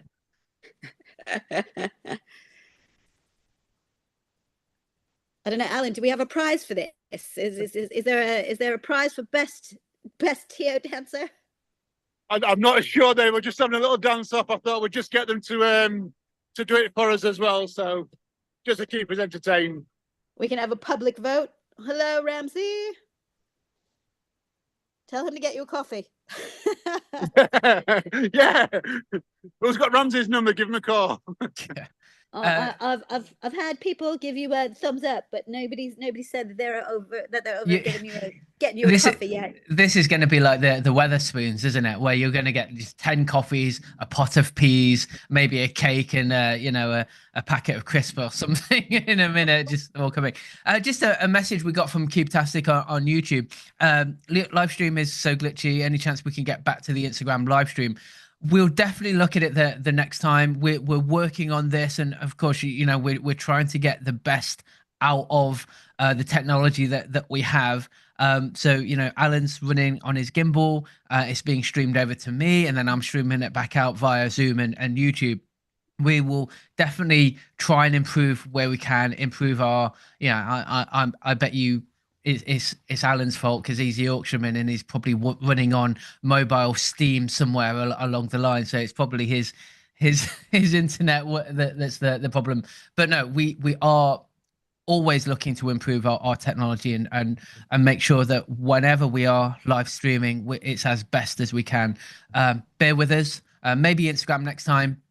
We'll see if that works, but part of it is that we're zooming and we have some live commentary between Erica and myself and Alan, who's on site. So bear with us. Hope it's not terribly bad, but we are always trying to improve. Yeah, I hope I'm doing all right. This is my very first time ever commentating. I'm filling in for the amazing Claire, who normally does this sort of thing, but she couldn't today. So last minute kind of to ask, but I'm really enjoying myself. I think this is brilliant. So hopefully you guys are enjoying me as well. So I think we've got up next the youth female semi-finals. So we've had Maya and Katharina who's just run. So that's probably why there's a bit of a break. We may go over to I think it's the elite men next, maybe to give the females a break, but we'll see. But I'm just looking at. Oh no, it is the females that are coming out. I can see them in the start pen. So Maya Kortowska in first place versus Jemima Chetwood, who qualified fourth place, and then Katerina Maniarci, who qualified second, versus Mariah Burton, who qualified third place. I think they're just trying to give them a bit of a break. Yeah, I think that's only fair. If you've got half of the field that's just raced, I think they need a few minutes off. But this should be quite good. All really solid athletes, all really strong at this event. So I think that this is going to be an interesting one.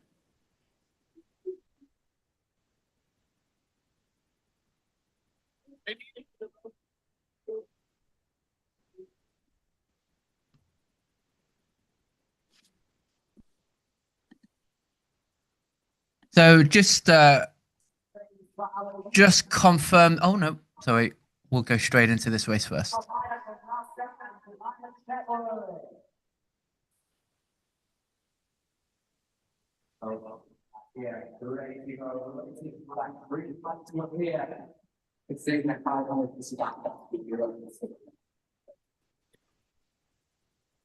Looks like the technical officials are ready.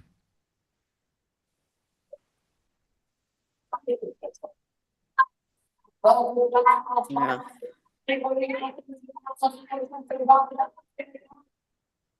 Look at that. That is just quick.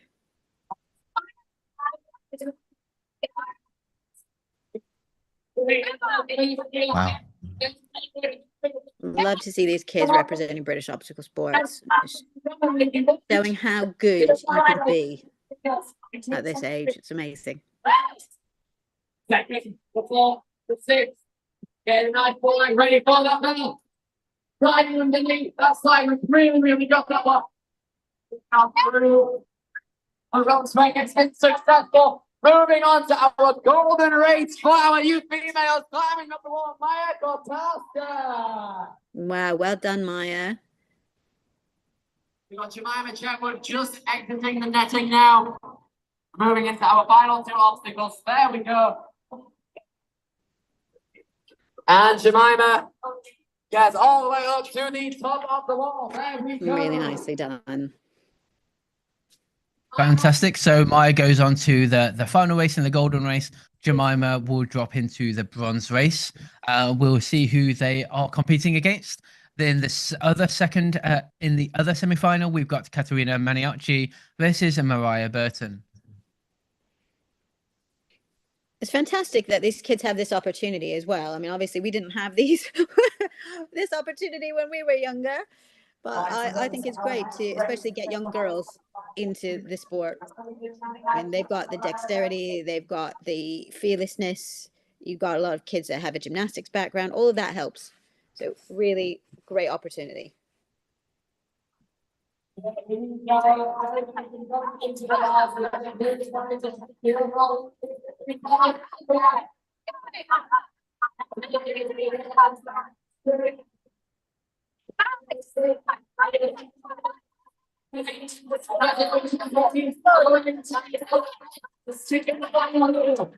Now she makes her way over to going into fourth, gonna be 6 to 12, going into the ball. Yes, there we go. The final 3 obstacles are now in sight. One of them is being conquered, one is in the process of being conquered, and the other is the world tour. Here we go. Caterina Maniaci is now in contention for our gold race for the youth female division, with Mariah Burton right behind her, as she also gets up the wall. Well done, girls. Well done. Will, do you know what the age categories are for the youth and the junior? I don't know. Alan, do you? Sorry, what's that? What are the age categories for youth versus junior? Oh, no, you've caught me. I have no idea to the answer, I'm afraid, guys. Sorry. That's all right. We'll see if we can get that answer before the end, because we've got the youth categories and the junior categories. Just be interesting to see where the cutoff is. Would the youth be like maybe 16 to 18? I know there is a category normally most at 16 to 18. I think it becomes adults, but I'm not 100% certain. I think it's the other way around, because junior we've got Izzy Baskerville versus Lottie Wardrop in the junior female gold race. So I think it's the other way around, where the juniors may be 16 to 18 and the youth, which kind of sounds a bit weird, but the youth would be like up to 16. Because that might be.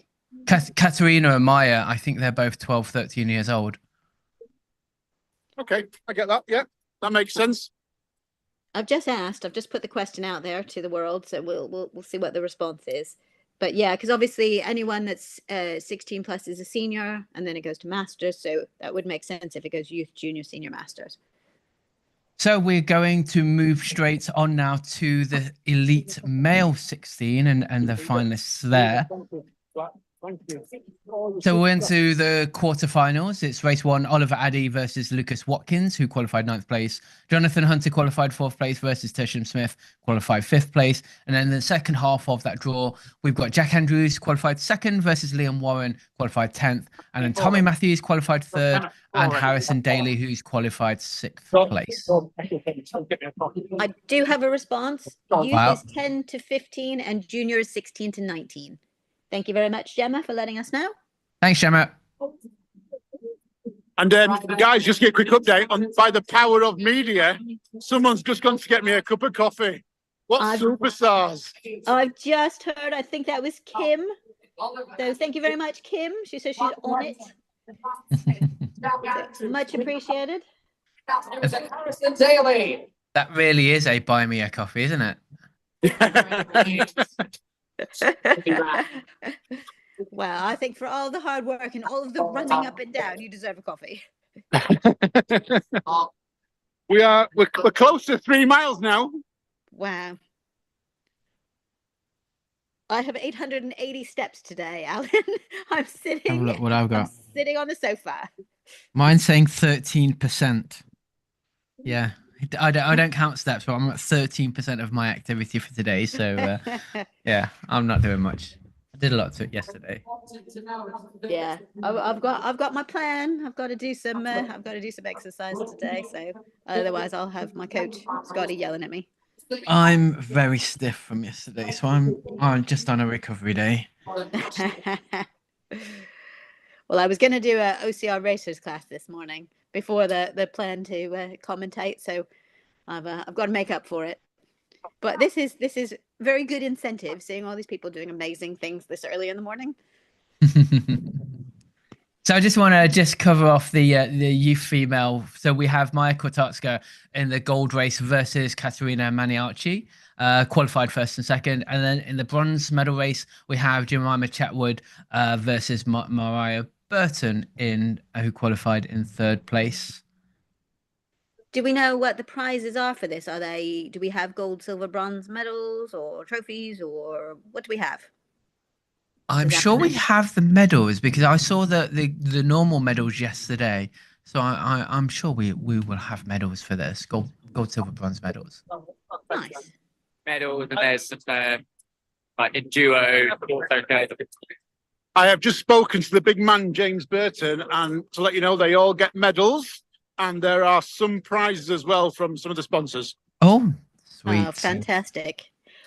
We should do a shout out to the sponsors as well. Without them, it would be a lot harder to put these sort of things on. So I don't have the sponsors list, but I don't know whether or not we can get a sponsor shout out from Alan today. But I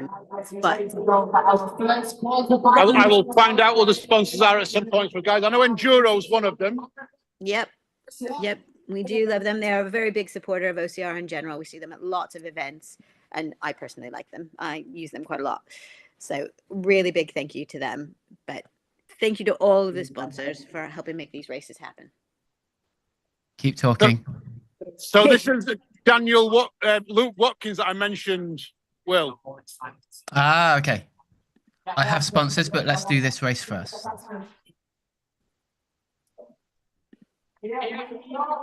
Oh, that did not look fun. Oof. Hope he's all right. Looked like he got up quite quick. So this is Oliver Addy, who qualified 1st place versus Lucas Watkins, who unfortunately fell. This is this 4th ever race in OCR, absolutely brand new to OCR, probably only touched rings this weekend. Wow. What is his sport? He's a lifter. Wow.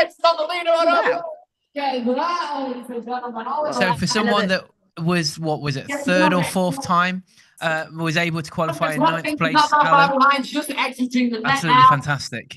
Yeah, really impressive. Yeah, you can see the power. Like, yeah. So, I mean, Ollie Addy, just another masterclass. He's going to be hard to beat. Not going to lie, he's going to be hard to beat. But that was really Absolutely. impressive from Lucas, and hopefully we'll see more of him.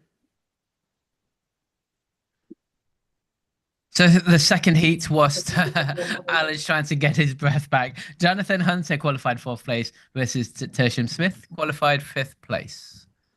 This should be a really good match. I mean, both of them are really fast runners, and really strong at 100 meters. This should be close.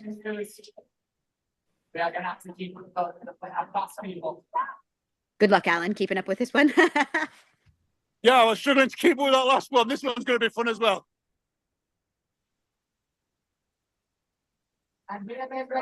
Wow, just look at the power there.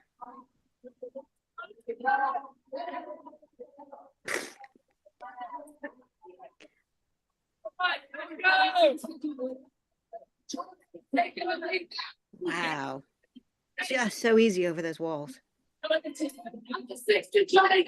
There we go. Now, here we go, down to the wire, all to the wall, pull up. Oh, Too close to call. who won? From this perspective, I could not see who got it faster. There were seconds between them. They're literally milliseconds. Right, I'm running to the.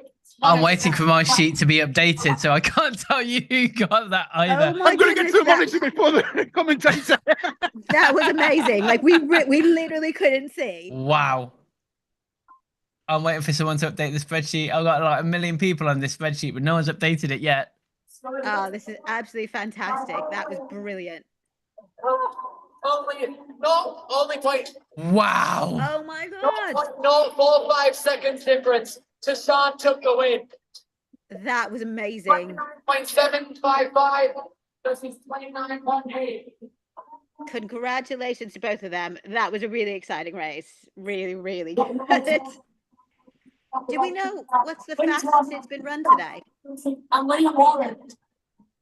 Sorry, guys, I can't hear at this moment in time. The music's very loud at the moment. I was just wondering what the fastest time has been today so far. I will get the spreadsheet up. I'll let you know. We're on to the next race. We've got Jack Andrews versus Liam Warren. This should be another good one.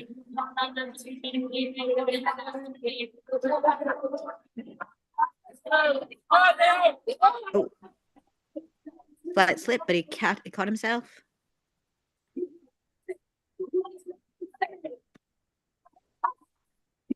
There we go. Gliding through underneath the net. We're all struggling to keep up with them. And Jack Andrews moves on to the semi-final. Oh, with a slip on the rings. Because they were neck and neck until that point. But... Slide through their own. Please get joining Jack Andrews at the top of the wall. Giving up to these two legendary people, Jack Andrews and Liam Warren. Wow. What I'm taking away from this is I really need to work on my wall technique. I just need to work on my technique full stop. Well, I mean, I'm never going to be Tashan. I can't literally leap over the 2-meter wall, but just watching them all just going over that I slow down on those for sure. And I think I could probably learn a lot from these guys. Now I've got a dilemma, guys, here. There's a cup of coffee waiting for me right here. Or to watch the film, which shall we do? Watch the races or the cup of coffee? Well, you got why don't you do this is one more race? heat. It's Yeah. one more heat. Then you got So we have Tommy Matthews versus Harrison Daly. Final heat of the Elite Men's. Oh, this will be another good one and another close one. Good luck, Alan.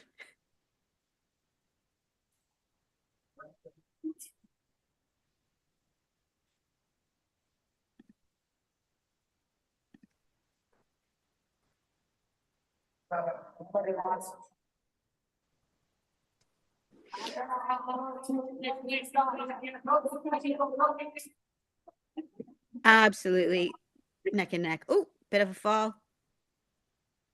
I think that's done it then. That's a shame.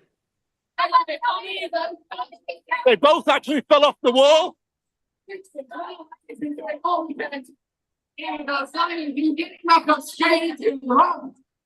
And now he's taking an incredible lead right into the top of the wall. Tommy, Well done, Tommy. Commiserations.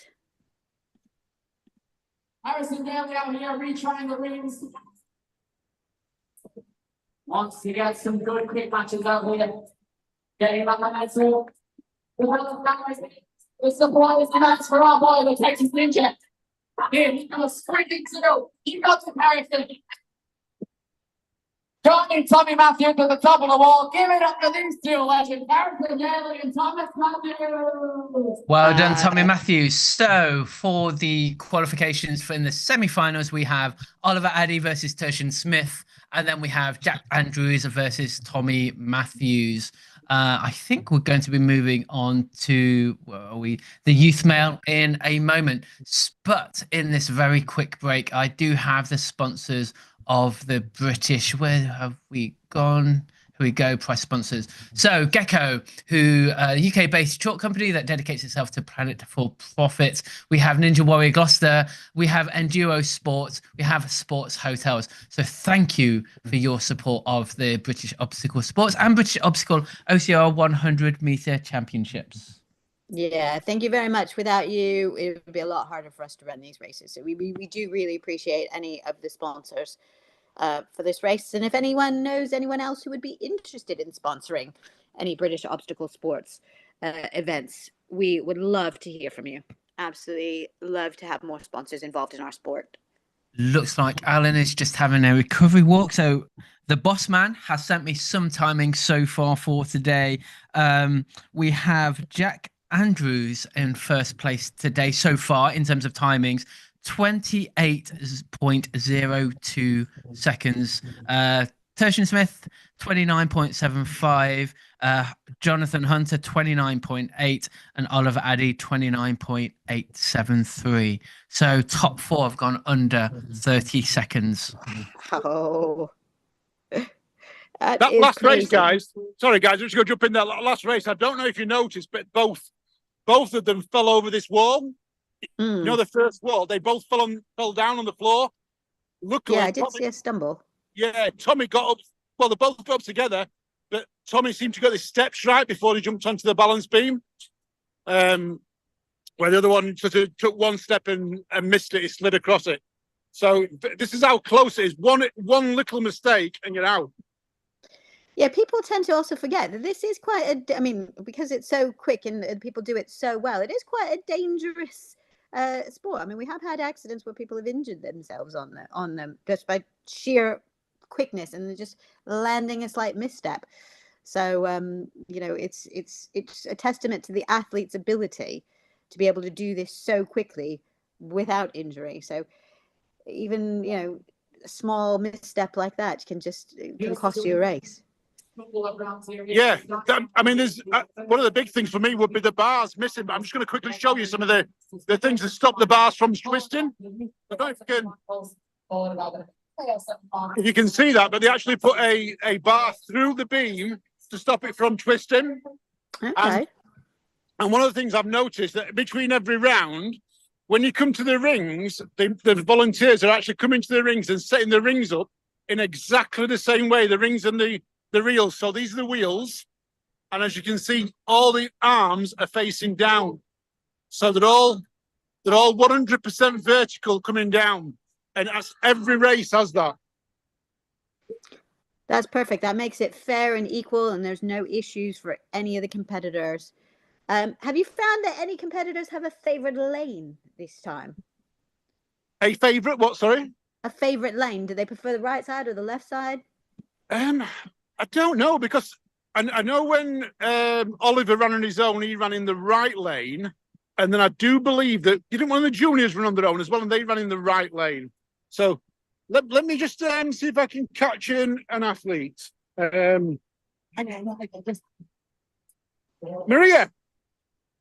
can you just grab me a second? I'm going to ask Maria Stanzani. Mila, we're live on YouTube. Just a quick question. Is there a lane that's faster than the other? Everyone's got their preferences. Some people are more dominant with their right side, some people are dominant with their left side. So for me, my fraction I saw the landscape there. I saw on the right side something. Fantastic. Thank you, Mila. And wonderful. So thank you. So just give it a heads up there what Mila explained to me. I don't know if you heard it, but she said some athletes are more dominant left and some athletes are more dominant right. So Mila, where she damaged her shoulder, her left shoulder, she's now more dominant right. So she prefers the right lane so she can leap from that side. But it's more preference of whether it would be your left side dominant or right side dominant. And I know in the original heats, they did a left side and a right side lane. I don't know how they've managed to assign people in the head-to-head heats, right or left. Maybe it was just luck of the draw, like randomized. I think it was based on your position, so on the timings you got to choose. Okay, gotcha. That makes sense. For anyone who didn't see, Mila was actually on TV last night. She was on the episode of, I believe it's ITV's You Bet, where they had to bet against whether or not she could outrun her car. I missed that section. But, No spoilers. Yeah, I missed that section, so I won't actually say. Well, how about we'll leave it at that then. You can No probably spoilers. catch up and see whether or not she actually did beat the car and actually whether or not she won the program. But again, OCR on television, on prime time, another great opportunity to let the world know about our sport. So really well done, Mila, for that. How's your coffee, Alan? Oh, it's absolutely wonderful. It's black. It's strong as well. It's a good strong one, this. So yeah, this is very well appreciated. Going to keep me going now for the rest of the day. The power of social media. Yes. Maybe UKOCR should need a coffee sponsor. I think that's the next thing on the list. Wow. I'm just looking at these times that people have set today. I mean, 28 seconds is our top time at the minute. It's that I'm thinking about how long it would take me, and I'm going on about 3 minutes. My guess would be about 3 minutes. Like, to be able to do it in under 30 seconds is just phenomenal. And at the minute, I've got one, two,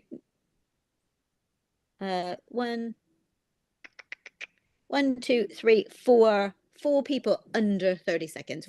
Four of the, actually, I'm just looking at the men, so I can't even say, but the elite men, 4 under 30 seconds. That is phenomenal.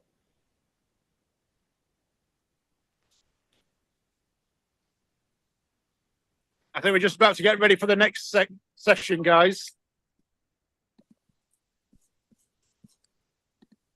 And the It's next lining one, up, Alan, because it doesn't look like what I'm seeing. Because I thought I got youth male, and they're almost definitely not youth male from what I can see. No, this is definitely not youth male, Will. This is females. Let's go and have a quick look. We'll have a look on the board. Just bear with me. yeah, that looks like age group. Masters, yeah. Masters. Okay, they're Okay, so moving a few things around. Oh, there we go. Things have just moved on my sheet. There we go. Oh, yep. I can see that now as well.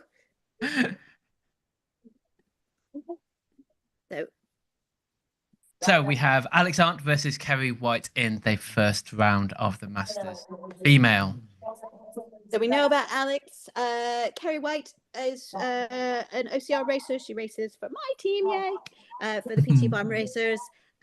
She's been doing OCR for a couple of years. This was not her original sport. She came from running, I believe, and just overall fitness with Scotty, and got into the OCR side of things. And she's been at the European Championships, World Championships, and she's doing really well. Again, I don't think the 100 meters is, she's done a lot of the 100 meters compared to Alex, but giving it a go, and I think it's brilliant. Alex, of course, is just a fantastic ninja. A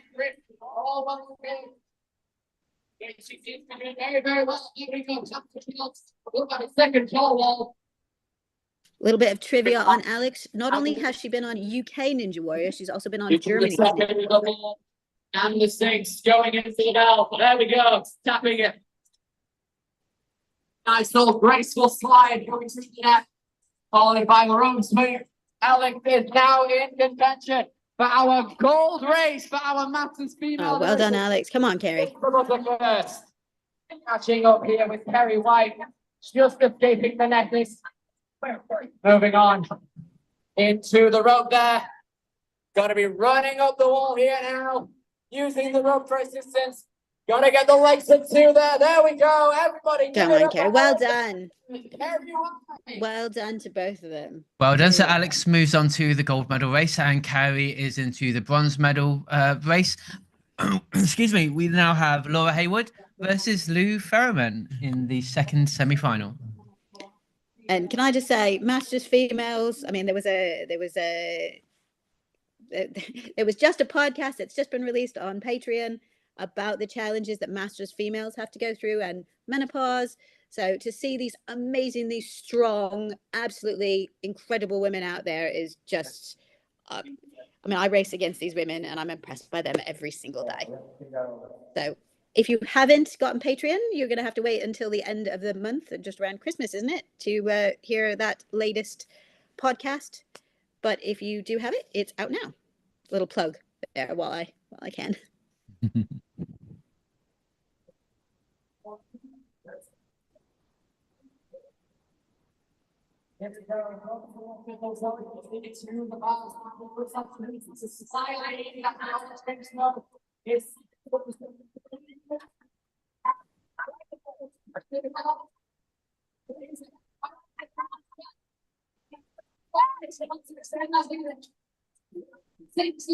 I think Lou just missed that. So she's just a tad behind now. And she goes now, lining up, ready to get into these rings.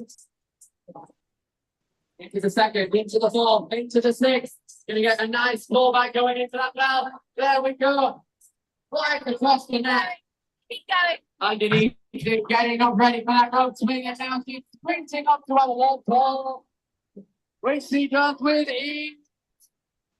It is going to be, there we go, Laura Haywood as our finisher with Maureen Ferryman. Not that far behind, going to be joining her Absolutely at the top of the fantastic wall. race there again. There we go. Well done, Laura and Give it up for Lou. Laura Really and well done. Louise. So we were talking offline before we started, weren't we, Erica? That actually, Laura, I spoke to her yesterday. She came off a night shift to come straight to the qualifications yesterday, and then she did what's it, a 5K row and a 2K row as well as part of the British Indoor Championships as well. She is absolute machine. Laura has only been rowing. She said she picked it up like 6 weeks ago. She decided that she was going to give it a go because she was coming to FitFest. So she's been working with a remote trainer, doing 6 weeks worth of rowing, goes in to the championships, comes fourth, but I think it was 400ths of a second to a woman from the Henley Rowing Club, who I would imagine has a slight bit more experience than her. Isn't that insane? Absolutely insane. Never mind doing the running as the obstacle racing as well. And again, coming off a night shift, so probably very little, if no sleep at all. I've got some more timings. I've got some more timings before we move on to the Masters Male. So we talked about Jack Andrews, who has a time of 28:029 seconds. With the females, Mila Sanzani, 37.37 seconds. Shai, 44.75, and then Katharina, 45.76. And then in the Masters, Alex Arndt, 50.9 seconds. Laura Haywood, 51.68. Louise Ferriman, 1 minute, 1 second, 0.8. So absolutely some fantastic times going on here. It is fabulous. Just one last thing about Laura really quickly. I just have to say, like, she always says that she's broken. I mean, she works an incredibly hard job. She's a firefighter. And she's always saying she's battling injuries, but I have never seen anyone who can come back and just smash something. So regardless of whether or not she's on a night shift, regardless of whether or not she's got an injury, she will give it 1,000% and just is an absolute machine. So like I said, I've got lots of love for my Masters ladies, because we do have it a bit tougher. Not gonna lie, we do have it a bit tougher with hormone levels and all, but you would never ever know it by the absolute strength and dominance that women over 40 and 45 have. So don't count us out yet, you whippersnappers.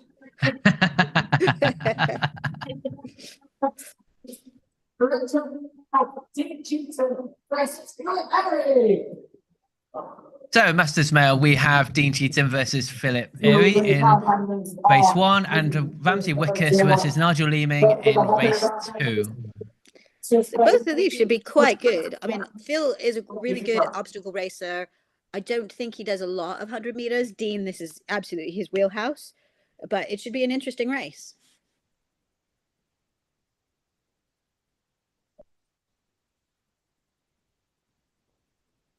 And I'll tell you right now, my husband's gutted that he's not able to compete this weekend.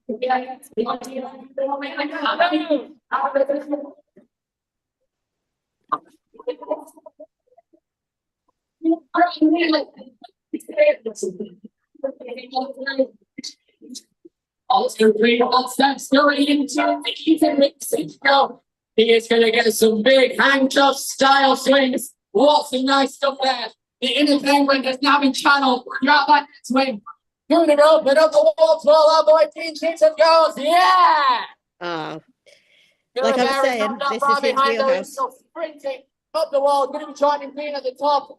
One last time, let's give it up to both Retro Dino and Philip Erie. Well done to both Phil and Dino, but yeah, it's going to be hard to beat Dean in his element, but really, really good race from Phil as well.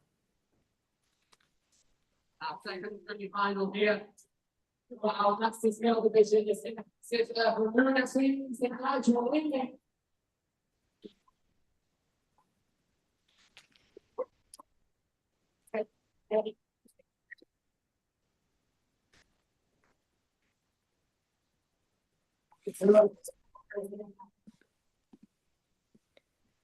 Now, this should also be a really good race. You've got Ramsey, who is basically the king of obstacles, and Nigel. Nigel is Alex Arndt's partner, and he's just a pretty amazing ninja as well. So this should be very interesting.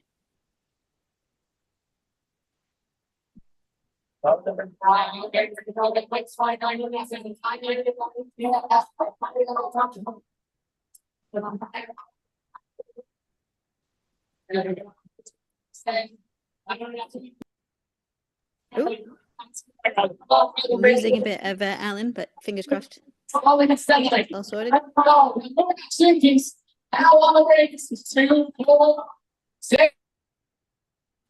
Alan, we've lost you. Now running straight for the 1-4. There we go. Fantastic incredible run. Nigel Leeming. What a race. There we go. Have a look Fantastic at that. Nigel. Ramsey is hard to beat on obstacles. That is absolutely what Ramsey is known for. He is brilliant on hanging obstacles, especially. He's just, it'd be hard to put money against on a pure obstacle race. But Nigel is fantastic. Nigel did incredibly well at the World Championships. I do apologise there, guys, for not quite keeping up with them. I stubbed my toe on one of the obstacles and I spun around. Oh, no. So I was hopping for a little bit. Oh, no. I mean, Alan, I don't know why you're not competing, considering you're running this just about as fast as them. I think next time you've got to be up there yourself. If I'd have been down here, if I could have had yesterday off work, Erica, I would have come down and competed. Unfortunately, my day job takes up a lot of my time and I couldn't make it down to qualifications yesterday. But I would have loved to. This is amazing. Yeah, I'm now so disappointed. I mean, I wasn't going to do this because I think nobody wants to watch me do it incredibly slowly.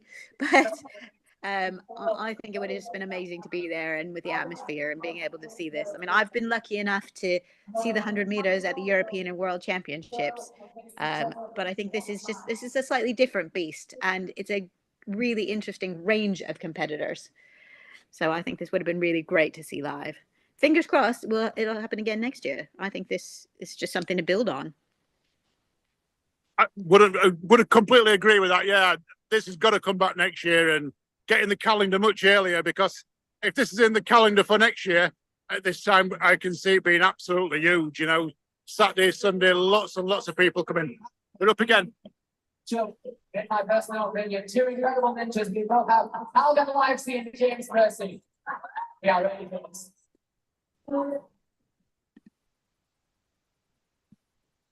I'm getting a little start on this one because these are fast guys. So we've got Calvin Lizzie versus James Percy in the semi-finals of the youth male. This will be quick. Yeah, both really great ninjas.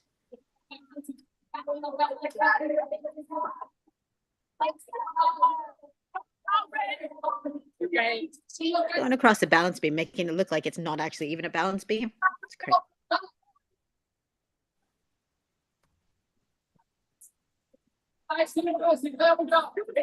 Absolute neck and neck.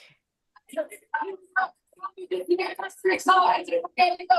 just going to be a matter of who gets up the wall first.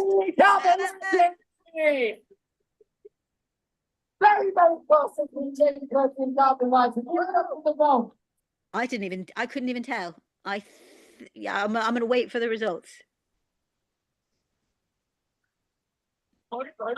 Calvin got it by a teeny tiny bit. That was fabulous.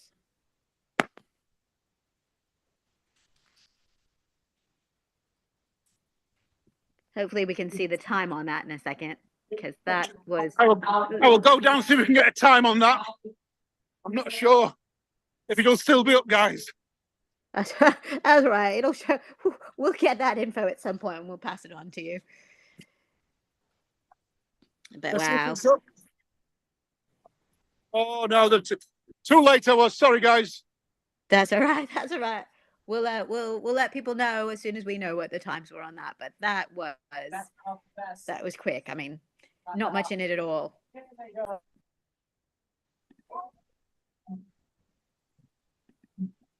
We have a Scottish miner and a Liverpool ninja.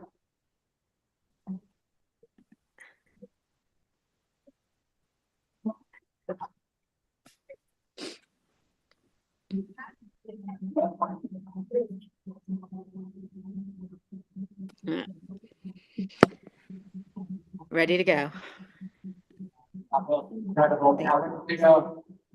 Other semi-final.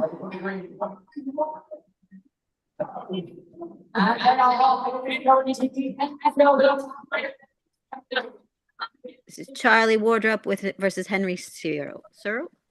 So yeah.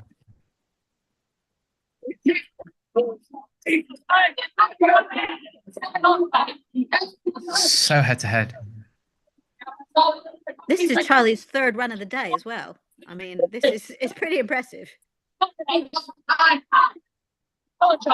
Charlie now makes the lump. There we go. It's going to be Charlie Wardrop win the first one. Wow. What a race. Absolutely making it look easy. You're like, it's fine. I've only done it twice before. It's fine. I'm fresh. Making it look absolutely like it's nothing.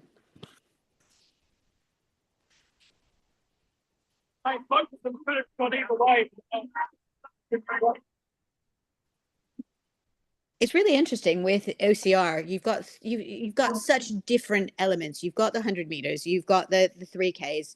You've got the standard course. And if you've got Spartan, you've got 5K, 10K, and 21K. So no matter what your strength is, be it endurance, be it speed, you've got something for everyone. And I think that's really amazing. Because, you know, I'm not a sprinter. I prefer the longer races. It gives me more time to settle in. But with our sport, it's so diverse. And I just think it's such a fantastic thing to be a part of. So up next is the female semi-finals. We will have Mila Sanzani versus Katerina Maniaci. And then in the second semi-final, Lottie Wardrop versus Shyla Duhani. Now, apologies. I do see Alan's name on the YouTube video for some reason. I will try and get rid of it once I work out where. It's my side. But I will try and find it and get rid of it whenever I can. Will, what is your preferred distance? I prefer going longer. So World's Toughest Mudder, ETM, laps. I enjoy that. Or tough 10, 15 miles and longer. I can't do short. I can't do redlining.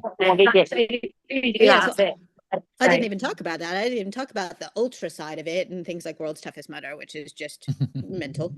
But yeah, there's that as well. There's ultra distance as well. So pretty much something for everyone. regardless of the type of thing you like. Yeah. I mean, I'm really, if you can't tell, I'm a little bit passionate about this sport. I also find it's something that a lot of people come to at different points in their life. This isn't something that was around when we were kids, when I was a kid. So it's amazing. I'm so thankful that the juniors get the opportunity to do this.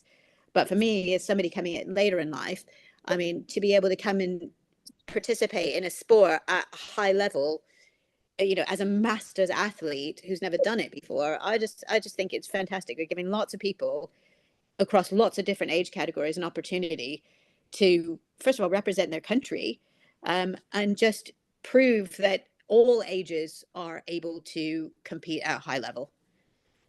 And the more I can do and the more we can do to promote British obstacle sports and to promote this type of event, it would be fantastic. I mean, so many people say, oh, I can't do it. I can't do anything like that. I absolutely can. And it's just a matter of practice.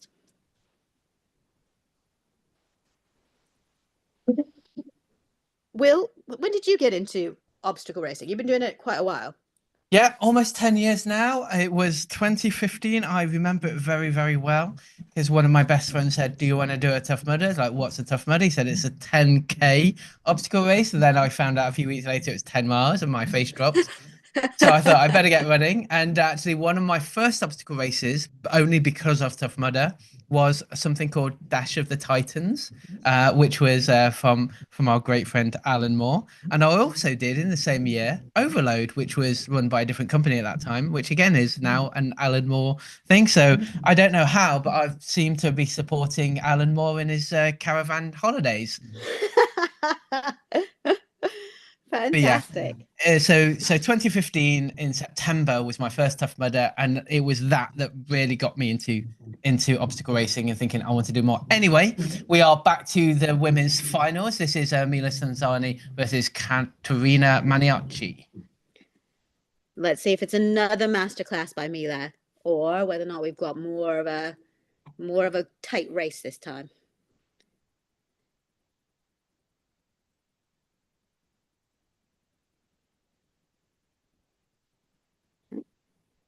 Oh, Alan, can you you go, Erica, sorry. Oh, no, I was just about to say that Caterina got in front, but there's Mila. She's just taken off. Going to be hard to catch. And you see how she's traversing, yeah, rather than swinging. Yeah, if you've got the strength for that, that's absolutely the way to go. I can do that, but I do it slowly. I'm not sure I can do it at that speed. Look at that. She's flying. Well done to Caterina, but I'm not sure anyone's going to be able to catch Mila today. Wow. Really well done, though. Gonna give a shout out to Stu there, who's also doing some filming. See him running up and down as well. Getting his steps in. Alan, I don't know whether you're muted.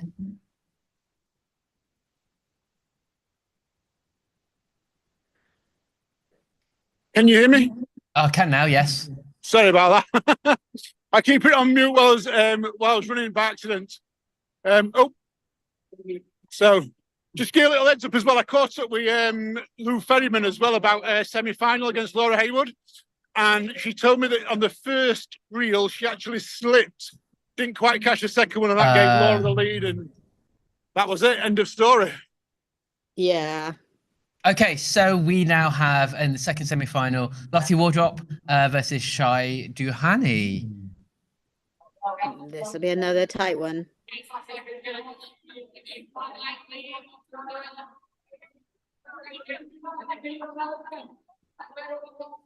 I think experience is just going to win here, but I could be wrong.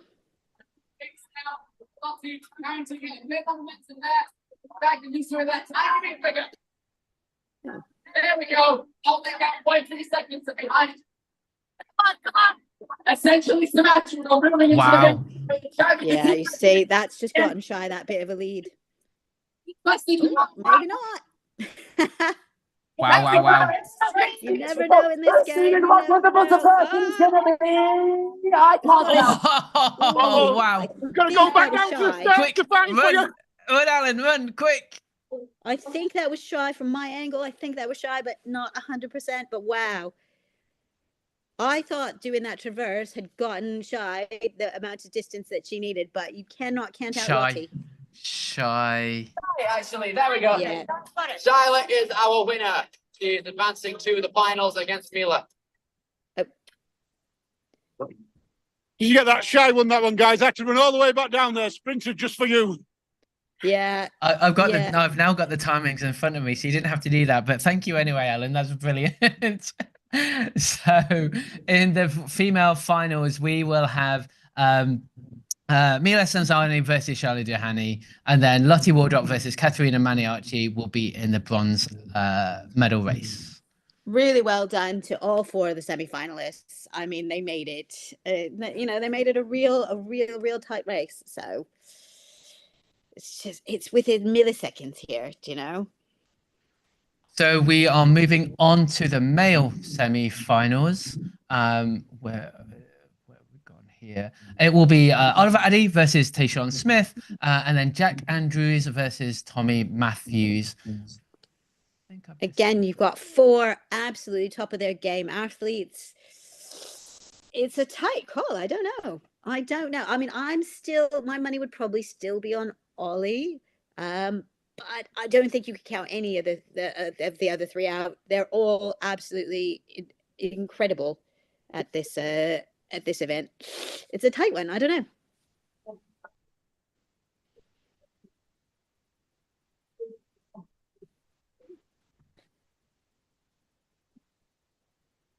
I think we've got to give a shout out to James as well, James Burton, OCR chair, who's also running the event and sending us updates with times and everything. So, I mean, he's got lots of hats on at the minute. So thank you, James, and well done, James, for keeping us all up to date. There's James there in the red and blue. For anyone that doesn't know him, although don't know how. I think anyone knows James. But yes, thank you, James, for that. The times for the women's race. Do you want to do them, Will? If you've got them in front of you, you can carry on doing that whilst I'm trying to sort out some technical stuff. I do. So we had Mila at 36.6, Shy at 45.183, Katerina at 45. Sorry, 45.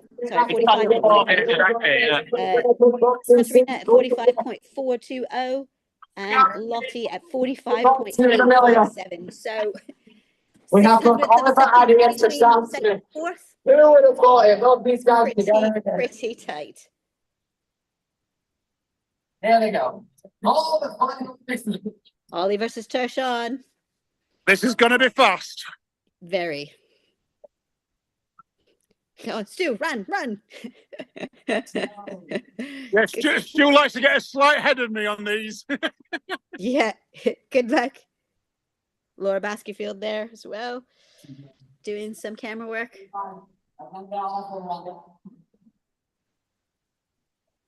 This might be the quickest one today, because they are going to push each other.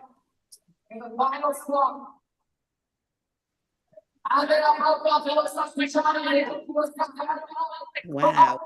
Just, ooh, I think Tayshaun went down on that. That might have given Ollie the space he needs. Hopefully Tayshaun's fine. Just out of frame. Slides underneath the net. Gets right up, ready to go. Follow up again. Here we go. All about. He gets up and here's the buzzer for the millionth time this weekend. Tayshaun is right behind him. Bam! Wow, so quick. I mean, I just think that Tayshaun, when he went over that wall, just took it which went a little bit wonky on his way down, and yeah, that just put him a couple of seconds behind. But Slipped on the wall again. Will, your predictions are getting spot on here. You said the walls was going to be the nemesis obstacle, and you're right. Yep. Well, because you're so used to going over it at speed, and it's just like one slight slip. You know, if you put your foot on it, or if your foot catches at the top, if you're trying to, like Tershawn, just bound over it in one go, which is insane anyway. But yeah, if your foot just catches, or he looked like he did kind of like an up and over, like roll like you do on a cargo net, and it just kind of went a bit wonky on the way down. Yeah, it's so quick. I'll be interested to see the time on that.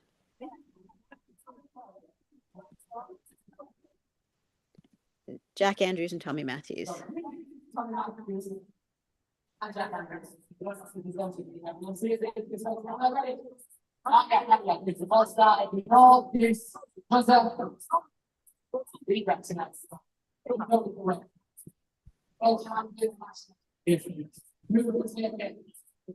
to run with it for you. Yeah.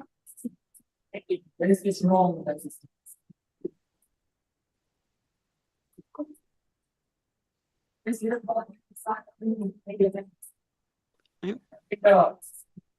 There we go.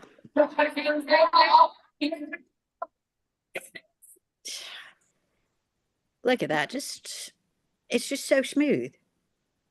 Wow. Just so head to head. Look at that. So head to head. It's like, this isn't even hard. You know, like, wow.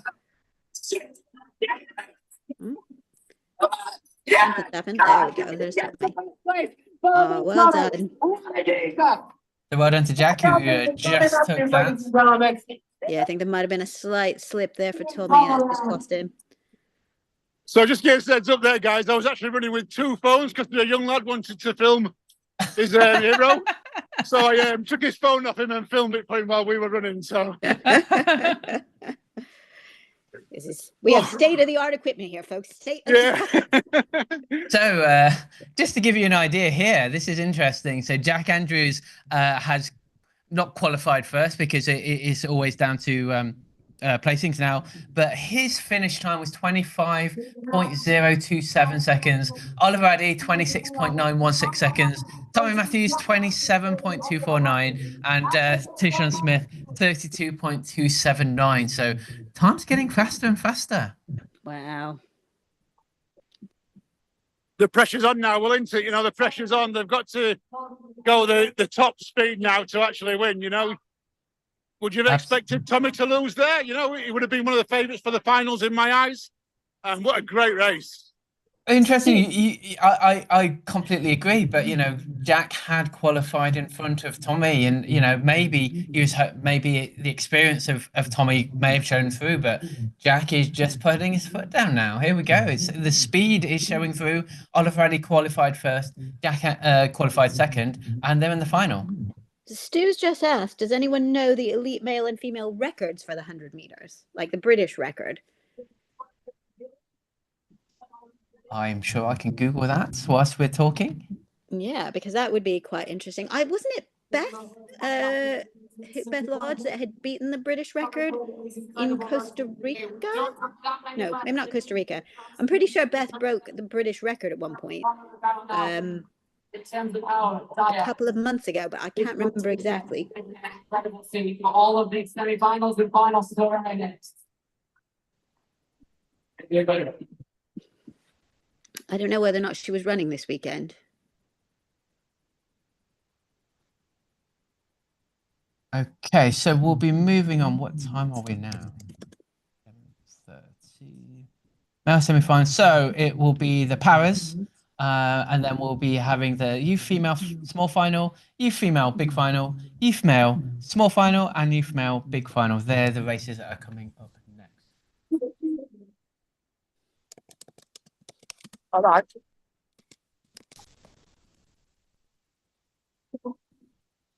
Essentially, was the time trial.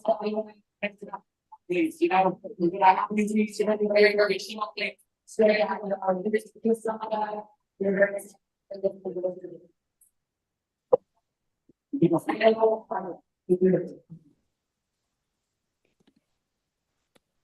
we have a little bit of a break, do we? I'm not sure. I think they're just. I'm going to go find out now, guys, because I've just heard something that we maybe get to a little bit of extra racing here. Okay. And I'm looking like the paras look like they're ready to go. Yeah, Yeah. I thought the paras were next. But the unfortunate losers from the semi-finals, they're going to be sitting it out together to conclude the third place finishers over here as well.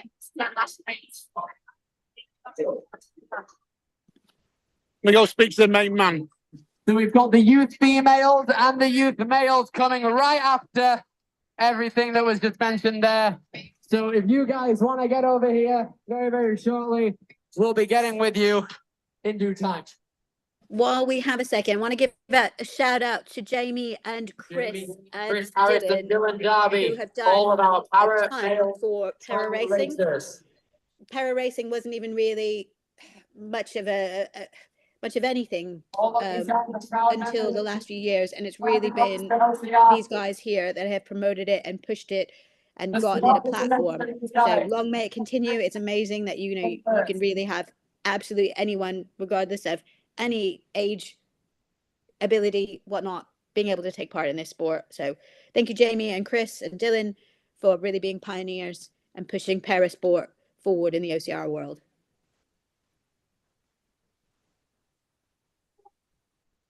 And Jamie recently became a world record holder for the most distance covered in 24 hours, I believe, as well.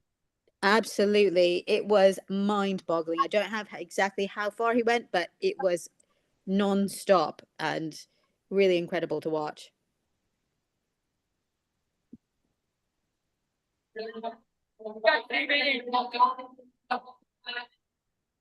They're so impressive, these guys.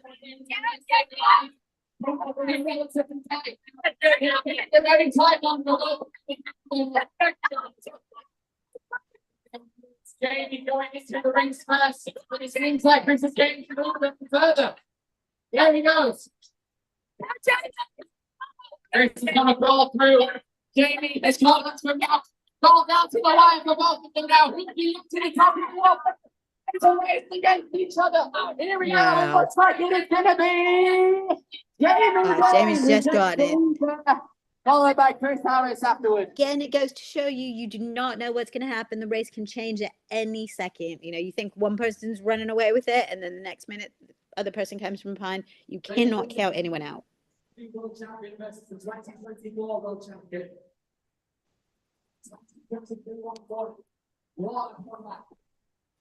I mean, I'm just so impressed. Like, I can't even imagine. I mean, like, running with blades is one thing, but doing a balance beam on blades, that's just so impressive.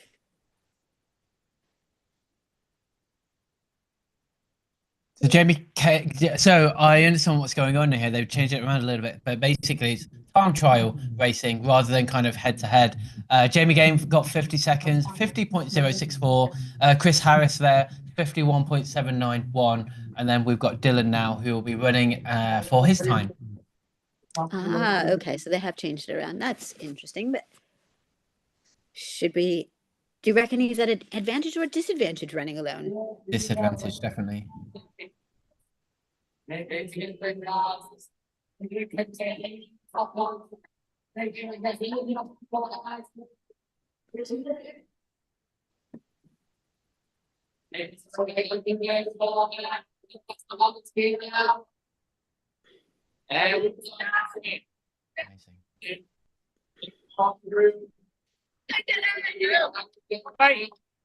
Great strength there. Getting through them. Nice jump up. Wants to get his back up the wall first. If she does in succession, there we go. Everybody's ready for the rings now. We're gonna get a good reach into the first one. Gonna use all of the rings here.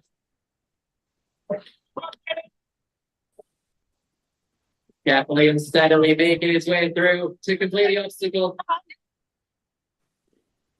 Which he does. There we go. Now Dylan is taking his way out of the monkey net now. Crawling to the end. Gonna get back up immediately too. He does very well. Gonna take a big jump into the rock.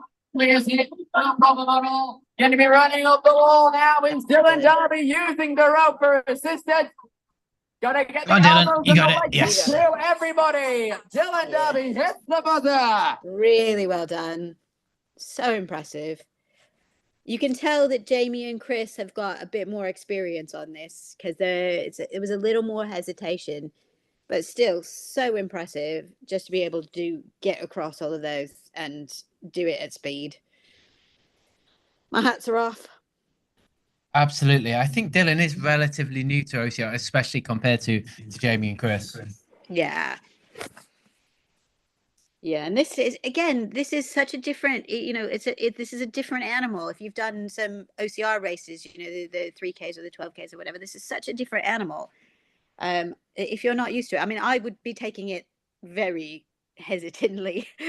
I definitely would not be throwing myself across it, because I don't know how that feels.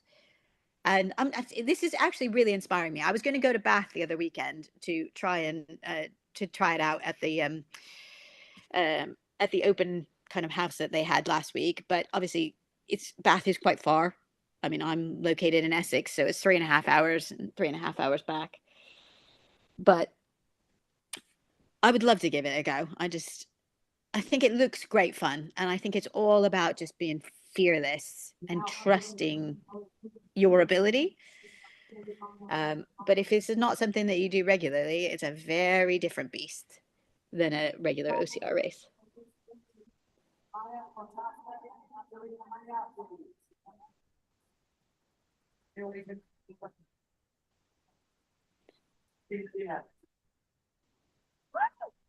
We've got the para results.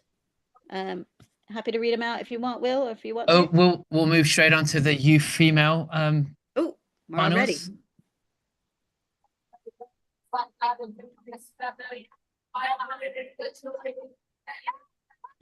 This is Maya versus Katerina. This is the gold medal race.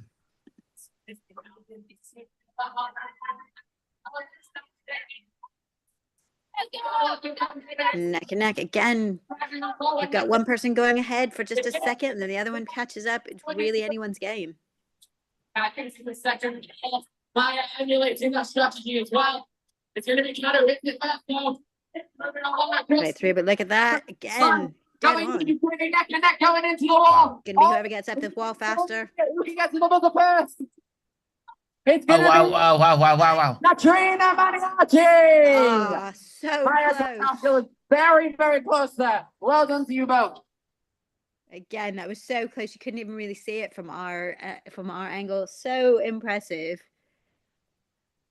And just, you can't ever call these ones because just 1 second, behind, and then somebody's a bit quicker on a transition and the race totally changes.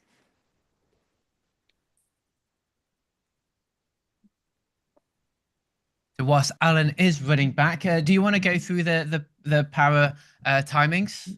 Yeah, we had Jamie with 50.064, Chris with 51.79, and Dylan with 128.52. Fantastic. And then this is the bronze medal race. We've got Jemima Chetwood versus Mariah Burton.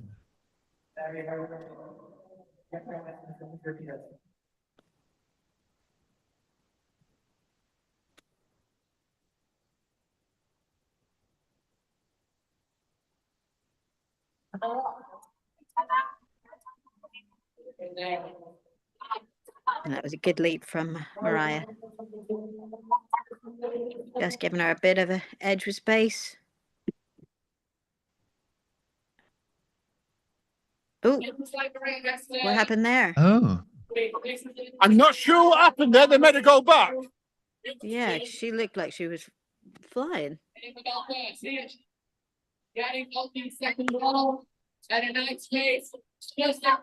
And don't count her out. She's coming over the wall. They're going to be using one times. Oh, no, she missed the bell. Missed the bell. Yeah, Ashley caught her back up and then missed the bell. Such a shame. She was doing so well. Across the rope, going to be the run up the wall now. And there we go. It is going to be Jemima Chetwood who hits the buzzer first. Well done to Jemima. That was a solid run. Absolutely solid run. On the rings now. So it's Mariah. I called her Harsha. That's her mum's name, isn't it? Sorry, guys. Yeah. It's Mariah. Grabbing the rope, swinging through. Getting on that warm floor. For anyone that doesn't know, Mariah is James's At the top daughter. of it. James RD James. But really well done. Just a bit unfortunate. I don't know what happened on the balance beam there, because it looked like she got across it, but obviously I'm not a TO and I couldn't see. So obviously there's been an issue. She must have Yeah, not but- touched the I'm last just going bit to or go back something. and ask one of the technical officials what happened on the beam there, because if I wasn't sure, so I'm just going to go double check for you guys. What happened with Mariah on the beam? The thing, the Thank black. you. So the reason why is because she came across the red beam, and you've got to touch the black end, and she didn't touch it. That's a shame. That's just a shame. Yeah. The rules are you've got to touch the first one, and you've got to touch the last one. So Absolutely. Keeps people from just leaping straight over it, basically. yes. Yeah. Really well done. That was a really close race, and well done for her for catching up after that. But Jemima had an absolutely solid run, so really well done to her as well. So we should be moving on to the youth male. I think to me they've done it the wrong way around. It should be kind of the bronze medal match, then the gold medal match, but we'll see which way they're doing it. But we have Calvin Lissy versus Charlie Wardrop in the gold medal race, and James Percy versus Henry Searle in the bronze medal race. Yeah, I agree with you. It normally is bronze first, and then because obviously people want to know who won the gold, so Yeah. put it second to kind of amp the excitement. But don't know.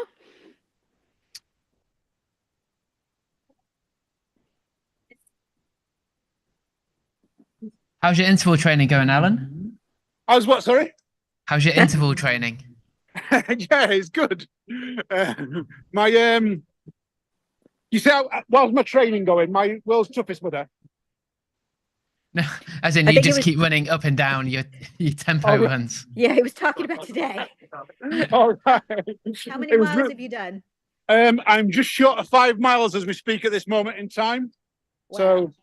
yeah, this is pretty good. I went for a run yesterday, just under 10 mile, I think it was, thinking I wasn't going to get a run in today. And yeah, here I am. Alan is the unsung champion of today's 100 meters, having done the 100 meters many times. Many times, yeah. There should be an endurance level for. Hey, that would be good, wouldn't it? We have an endurance 100 meters. If you do it, How you many keep running times back do to you the start and keep going. Hey, Can you imagine the injuries on that? Just people going and going until they're falling off everything. That would probably not be a good idea. I'm up for it. If they want to put it on next year, I'm definitely up for that. Oh, funny. Oh, James says that there's not an official course record for the 100 meters. Going back to our conversation from earlier, whether or not there was an elite male and female record for 100 meters, James says not an official course record. So not sure how that works. I don't know whether or not, because obviously this is 100 meters and it's all been measured out 100%. I don't know whether or not this is this considered an official course? I'm assuming so. Yeah, I think this is an official course. So all these obstacles have been supplied by Pentathlon GB.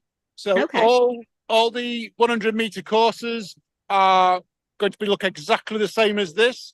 Should we go to the Olympics, they should all look exactly the same as this. Okay, so if there's anything that's made on this could be an official course record. If From I'm my correct. understanding, yes. Okay. So that's interesting.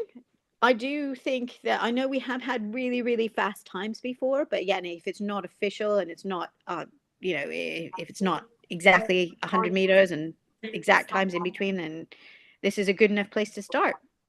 See if we can build from here. Definitely.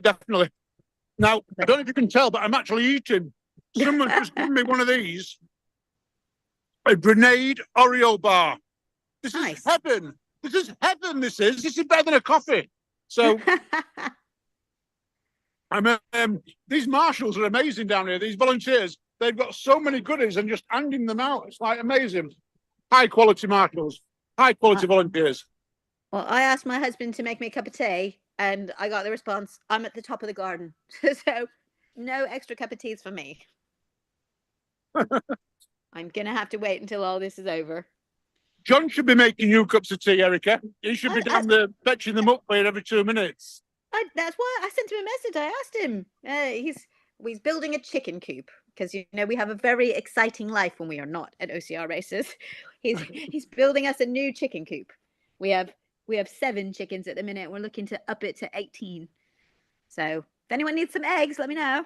Once we get them, I'll just be the egg fairy. There's one of my regular runs that I do around Bradfield, and I always take £2 with me because about a mile from where I finish, there's a farm, and they've got one of these little huts outside that says free range eggs, £2 for half a dozen. And I always buy half a dozen because they are amazing. Very good. They are very good. We just rescued 5 rescue hens, and they've been laying loads for us. So it's absolutely fantastic. Fresh eggs, really good. Nice protein source. That's what I have every morning.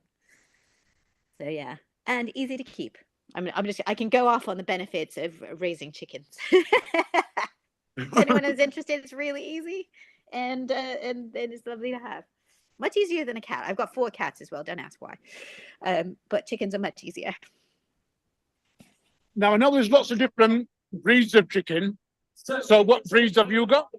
Well, the rescue ones, I reckon, we don't know, but they look like Rhode Island Reds. They're a really hardy egg-laying chicken. And we've had a couple of other types before, but yeah, no, there's a brilliant group who rescues ex-battery hens from, egg farmers. Once they're at the point that they stop laying as much, they kind of sell them off to be made into animal food. And there's a lovely organization all across the country and all across the UK who rescues them and then asks for volunteers to take them and give them a forever home. And so we've just done that with 5, and we'll do some more once John's finished building our chicken coop. Oh, I love that. Yeah. But I don't envy him being outside because it's still windy and rainy and fairly horrible down south here. So I'm tucked up nicely up in the room upstairs, although without a cup of tea, while he's outside building. So I'll get a cup of tea after.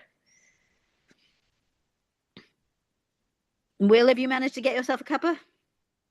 I'm not put by me.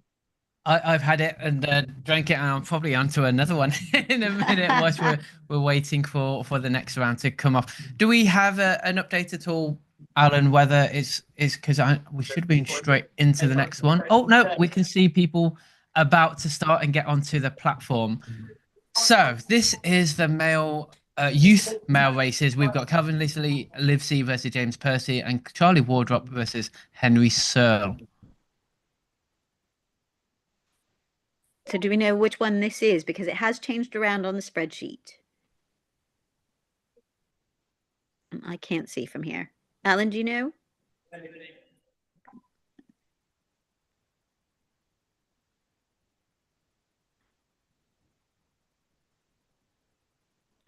So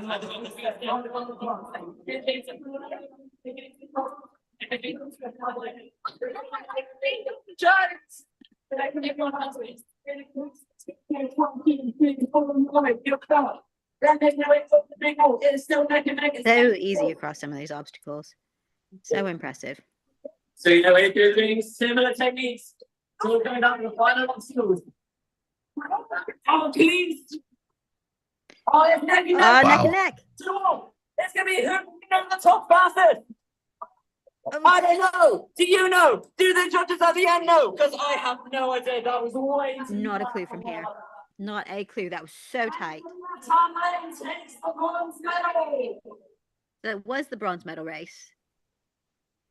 And that's James taking the win by 0.024 seconds. Wow. That's crazy. Well done, James Percy, for that. Commiserations to Henry Searle. That was pretty impressive. Very close, that one. Now, this is no good for me, guys, because apparently they've changed commentators now, and it's Tommy Matthews. So he's getting back to the start before me, so they're getting ready before I'm ready. Tell them they've got to wait for you. This is important. This is important. You need a breather.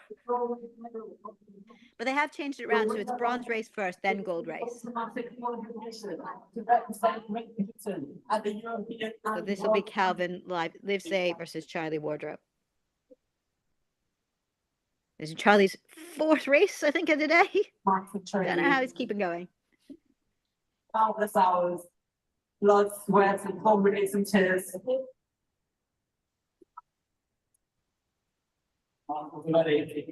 Good luck to them both. This will be fast. So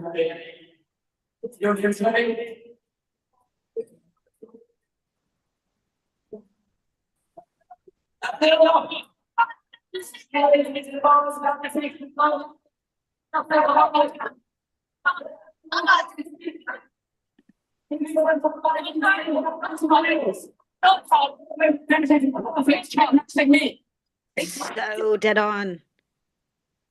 On, Charlie. We're seeing different techniques. You're seeing this great match. That's the swing. It's who Wow.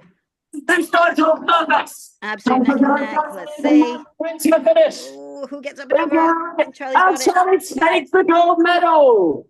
Well done. That was really, really Wow. close. Charlie Wardrop, training out for of a bit. Ninja Warrior Charlie, Edinburgh. He is anyone a member saying of the GB junior climbing team, and he has secured his place as part of the Ultra Course Racing's GB team, competing at the European and World Championships. So really well done. That is Charlie who's taking the gold.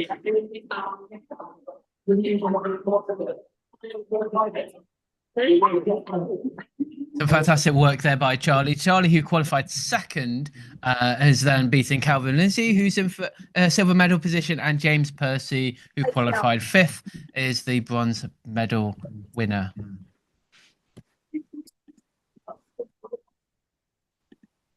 And again, you know, this is just showing you how strong of a youth arena that we have. And if these are the kids that are, what we said, we found 10 to 15, and then the juniors are 16 to 19. I mean, if they're this good at this young, I can't wait to see how they evolve and how they improve. And I mean, really, really looking to see what they can do in the next few years. So next up is the junior finals. We have, if we to order of the sheet, we've got the female bronze medal final, then the female gold medal final, and then the junior male bronze medal final, then the junior male gold medal final. We have junior female bronze race, Zoe Spokes versus Lauren Erie, and in the junior female gold race, we've got Charisma Bakersfield versus Lottie Wardrop. In the male bronze medal race, we've got Liam Warren versus Billy Dixon, and then in the male gold medal race, we've got Jack Andrews versus Harrison Daly. And we've just got in the times from the youth male and youth female. Youth female times, Katerina Manacci. I don't know if I'm pronouncing that right, so I apologize, Matt. 44.77. Maya Katarska, 45.29. Jemima Chetwood, 1 minute even. And Mariah Burton, 1:26.25. And then for the youth male, Charlie came in at 32.56, with Calvin 33.75, James Percy at 35.40, and Henry Searle at 35.42. So tight, 3 seconds in from 1st to 4th. That's pretty impressive. Absolutely, that's just pure consistency, isn't it? As well, they've all been running those sort of times the whole morning.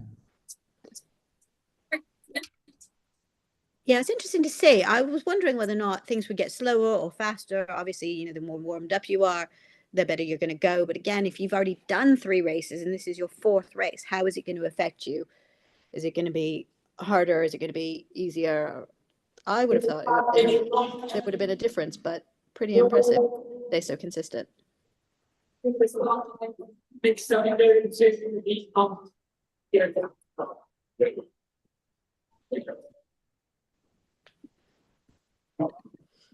just called the athletes in, guys, just to let you know. So this is the junior female bronze race? It does look like it to me, yes. Fabulous. And we've got Zoe Spokes and Lauren Airy. I don't know Lauren Airy. I am wondering whether or not that is Phil Airy's daughter. I would guess because Phil is here and racing. Got a final call for Lauren Airy. If you are here to face off in the bronze medal match, please make yourself known immediately. Otherwise, you will forfeit your position. Oh, it looks like they're having a hard time finding Lauren. That would be a shame to miss due to a technicality like that. It would be a shame.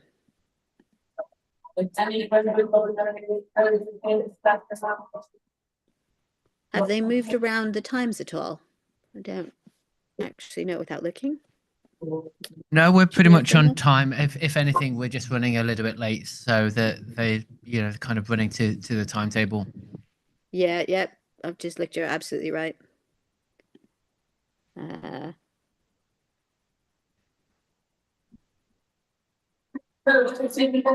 James has just said it's knockout now. We're just sharing times for athletes.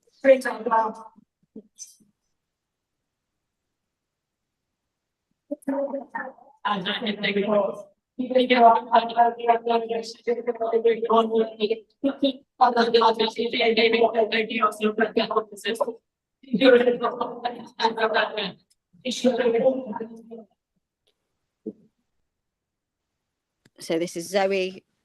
Again, she's a pentathlete. I'm guessing that meant that unfortunately Lauren Airy was disqualified due to not being there on time. But Zoe's going to run a good race for the bronze medal position.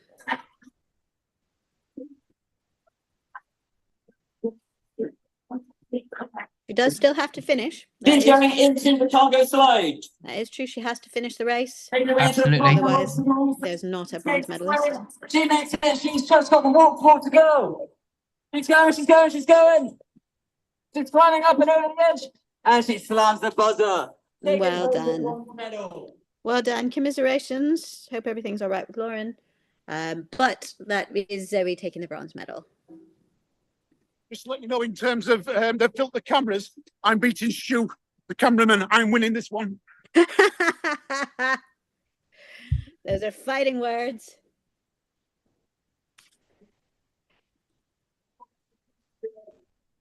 So we do move on to the gold medal race, where we've got Izzy Baskerfield versus Lottie Wardrop. Oh, I see lots of coffees there. Ooh, Yeah, they're going to do a coffee run for the volunteers, which I think is absolutely amazing. nice. I've shared your fighting words there, Alan. Yeah, Don't know no. if Stu's checking his phone or not, but you might have a race now. They did actually ask me if I want to one, and I refuse at this time. But thank you. I did say thank you. So much amazing. The marshals are ready. Yeah, please are ready. So this is Izzy Baskerfield and Lottie Wardrop. This should be good. And this is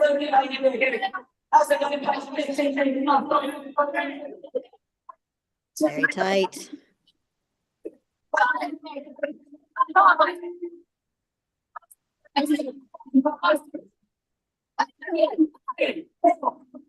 It's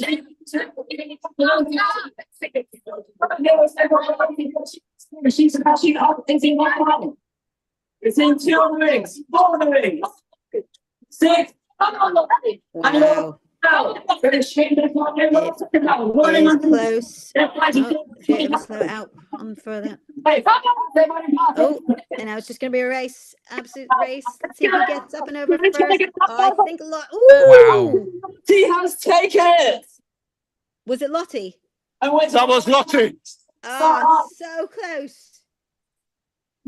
And Lottie got it. Lottie is our British junior champion. Well done to Lottie. Commiserations to Izzy. I think she thought she had that, and then just beaten at the very last millisecond. Be interesting to see the times on that. It was the rings that did it for this one, because I don't know if you saw, but Izzy was clearly 4 or 5 meters ahead, and Lottie just leapt to like the 3rd ring, and she had so much momentum that it carried her to the 6th, and she just finished it off.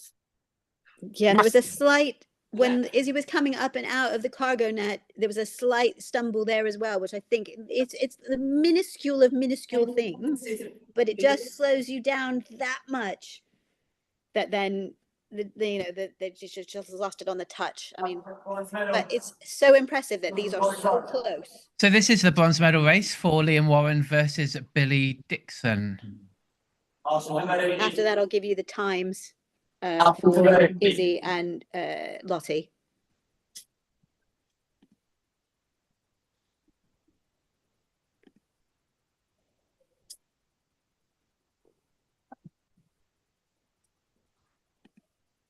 Both ninjas here. I believe Billy Dixon does pentathlon.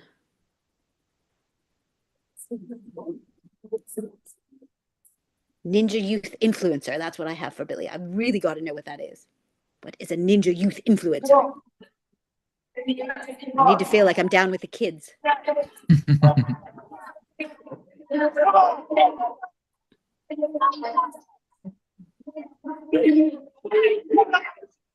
And again, we have a really, really tight race. These are so, it's just incredible. Oh, I think we've had a bit of a stumble there. And oh, both of them. Both having problems. Only missed the bell. Billy's made his way up the wall. And Billy has secured the bronze medal for today. Again, absolutely crazy how anything can change. I thought Billy was out because he lost it on the rings, and then it's just everything changes within a second.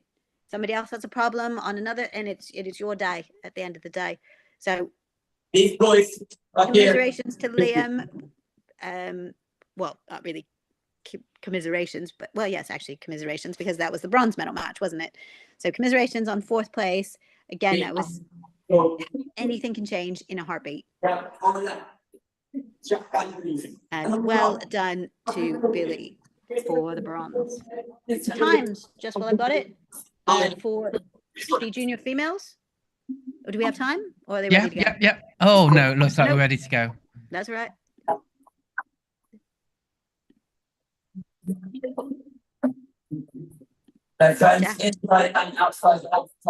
Jack Andrews and Harrison Daly.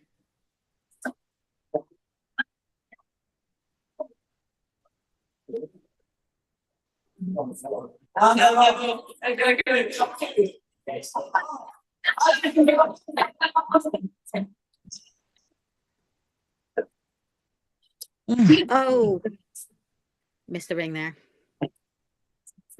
I think that is.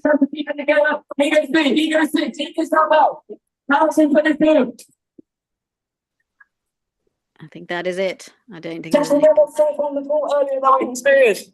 Jack has made his way up the wall and secured the gold medal. Well done to Jack. Yeah, I think as soon as Harrison came off those rings, that was the race over. But congratulations for a silver medal.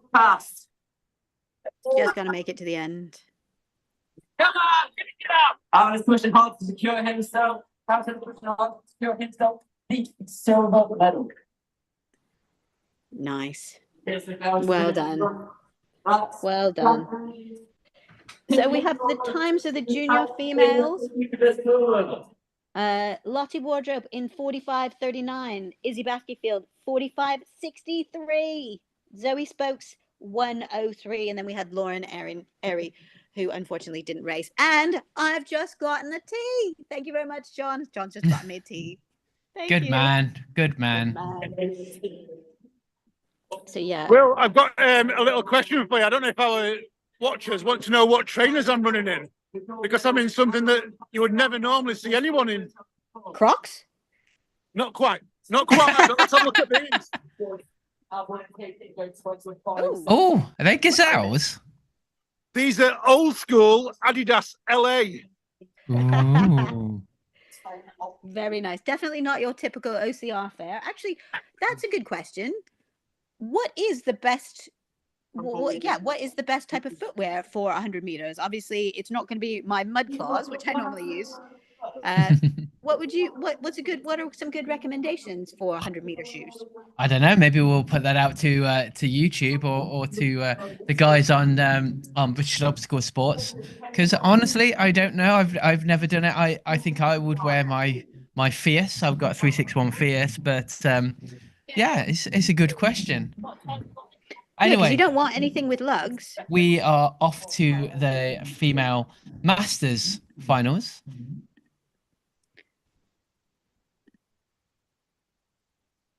Slightly, Joy.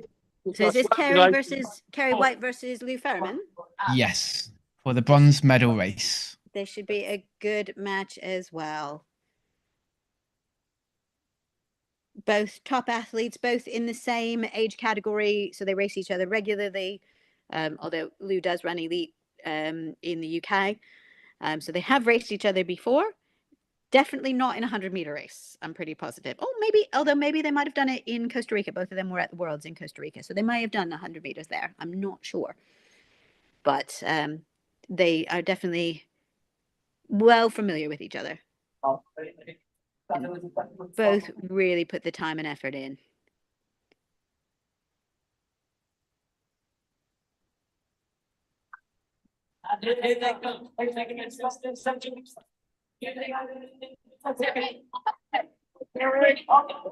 So they're just trying to miss out those high bars. And Lou with just a little bit of a stumble on that one. He is here for business. Kerry does to keep her momentum up. It is now neck and neck. Last weekend. And Lou's catching up. Here's the first one to the people. But Lou's only just behind her. What's it each of these schools? Don't count Lou out. Big swing. Big swing. Three. Let's see about the next one. 3, 5, 7.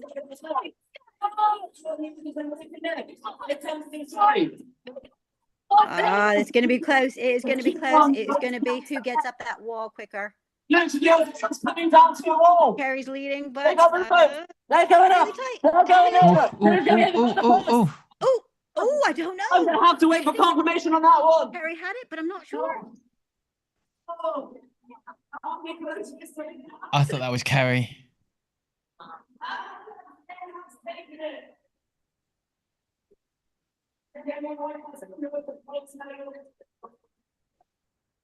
Did she get it? Did Kerry get it? Kerry, yeah, by 0.04 of a second. Well done to both. That was a really good race. I'm going to give a shout out to my teammates. So well done, Kerry, and commiserations to Lou. But that was tight. Lou never gave up, even though she had a bit of a stumble on the rings. Never gave up. Fought all the way. That is the type of fighter she is. So really impressive. It's the drive and determination. That's what makes a champion, a world champion. But great job to Kerry, especially like that was a really impressive run. It's really well done. Okay, and we move on to the gold medal race. We've got Alex Arndt versus Laura Haywood. And again, these two have competed many times before, including on Ninja Warrior this season as well last year, I suppose. But they know each other very well, and they are both very strong competitors in Ninja.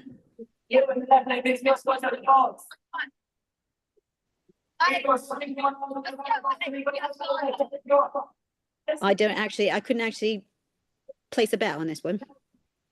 Alex in the lead a bit, but you never know. Always changes. It is going to come down all the way to the end. These ladies will neck and neck. It's going to come down to who wants it more. Who's going to put in that extra little effort to get that gold medal. And it's going to come down It's just a bit ahead. Laura's right there. I think think Alex has got this. Alex is up. She's over. Yes, she does. Well done, Alex. Well done, Laura. Interested to see the times. That look fast. So well done. Alex Arndt finished in gold medal position. Her time was 46.613. Laura Haywood was second, wins the silver medal, 50.509. Kerry White, who finished in the bronze medal position, her time was 1 minute 7 seconds 0.91. And Louise, 1 minute 7 seconds 0.95. So Oh, 4,000th of a second between them. That is insane. Absolutely insane. Really, really well done. Just so proud of my Masters ladies. They're my Masters ladies. I'm going to say they're my Masters ladies. So proud. Okay, so we move on. We are now moving on to the male Masters finals. We have in the bronze medal race, we've got Philip Airy versus Nigel Leeming, qualifying 4th and 3rd. And in the gold medal race, we've got Dean Cheetham qualifying 1st versus Ramsey Wickes qualifying 2nd. This should be quite a good race as well. Both very experienced racers, both very good at obstacles.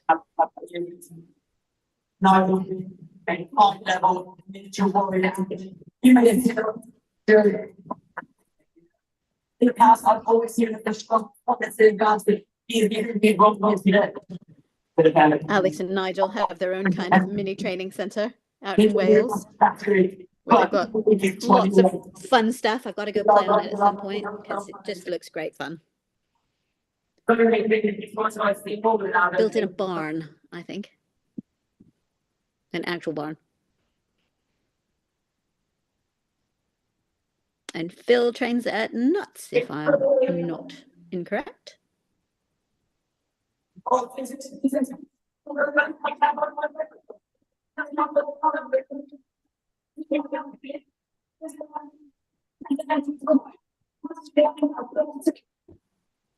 You got it.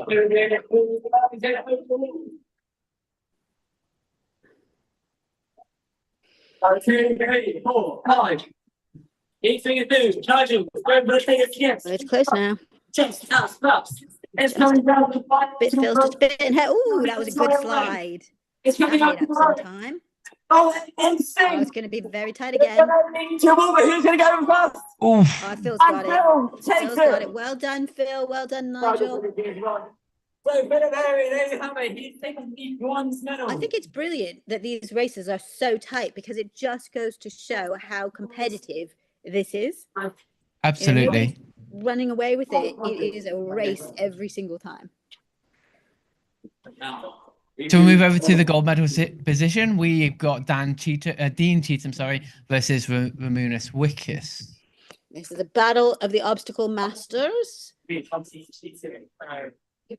Dean's got more experience in the 100 meters, definitely, but Ramsey is so good at obstacles.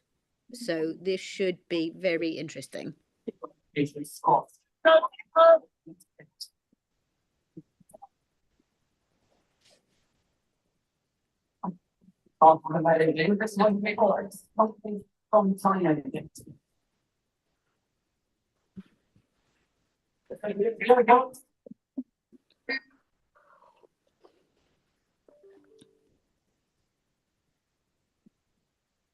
This will be, look at that, so quick. Ramsey's missed the bell. Oh no!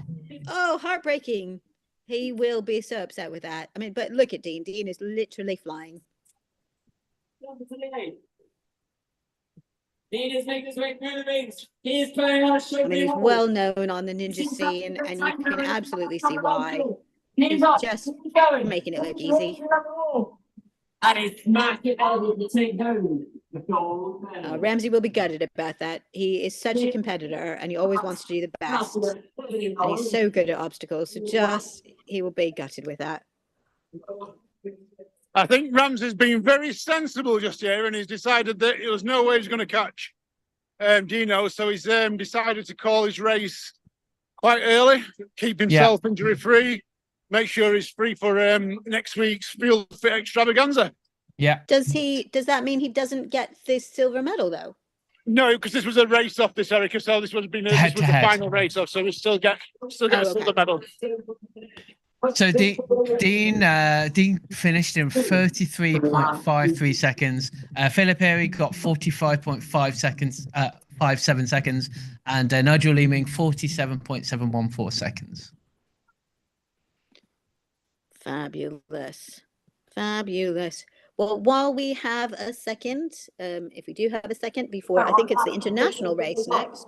Now that Ellen has mentioned Field Fit, I'll give it another plug. Field Fit, farewell, next weekend. It's in Ipswich. If you're anywhere near Essex, Suffolk, or you are happy to come down to support Jack and raise some money for him in his battle against brain cancer, it would be massively appreciated. And it's going to be an absolutely just... Dave Peters is running it, and he's calling it a mini OCR Games. So for those of you guys who have been at the OCR Games, be prepared. But it should be really good fun. It's for people of all ages. You can donate £30 for adults. I think £20 for kids. I'm not 100% on that. I made the graphics for it. I probably should know, but it's going to be a team race, so everyone's going to have fun. Don't worry if you are at whatever level of obstacle racing. It's going to be really good fun for everyone. It's just to say goodbye and thank you to Field Fit and to support Jack. So if you can, Jay Crushing Cancer or Wendy Brothers or actually British Obstacle Sports on Instagram, all will get you to the link, the GoFundMe link for Jack. And if you donate on there and then tell Wendy Brothers at Instagram or on Facebook that you've donated and you want a ticket, she will get you signed up for that. So it's a little bit of a roundabout way of doing it, but it's the only way we could. So please, if you can, come and stop by. It will be an amazing day. So in the left lane, we have Juan Tiglat from Sweden. And in the right lane, we have Maja Dałkowska from Poland. Do we know if any of these guys came over specifically for this or if they just happened to be here? I'm pretty sure they've come here specifically for it because I know Maya's been here the whole weekend. Oh, fabulous. That's quite good fun. I love going to other countries for stuff like that, like to do a race or do an event. It's just something different.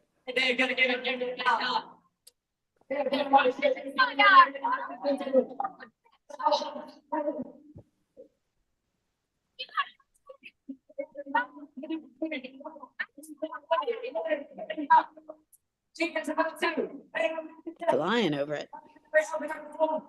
Oh, he's off the speed. He's off the fight. Wow, look at that.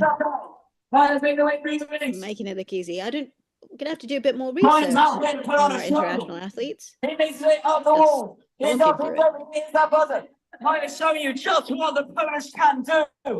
They're going up. She's over. Well done.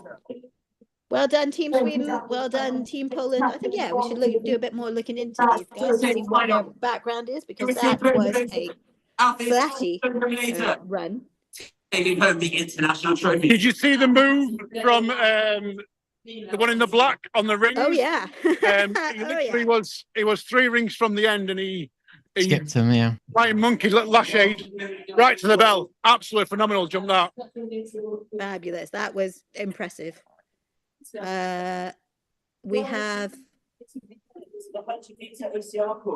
I'm gonna ruin his name. I'm so sorry. I think it's Juan Tidblad, and then Maja Nowakowska, and then the last person that we have on here is Leave. It's Slinger Andre Pons. I'm apologizing right now if I'm murdering the names. But I've just seen these now. I'm gonna look up Juan Tidblad, if I can get any information. All the athletes that we will see coming up into this next final. Nope, he's on Instagram, but he's private. The other one is Slinger Andre Pons.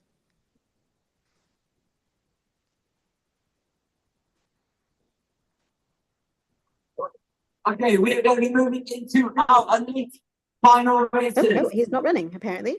So first we have the bronze medal match up for the women. So But Andre Slinger is a obstacle racer, survival, ninja warrior, calisthenics, multi-trifecta Spartan. But it doesn't look like he was running. So classified versus Lottie. Take away to the starting platforms. So this is the elite female finals. In the bronze medal race, we've got Katharina Maniaci versus Lottie Wardrop. She's put down some spectacular times. This is going to be a bronze medal match you are not going to want to miss.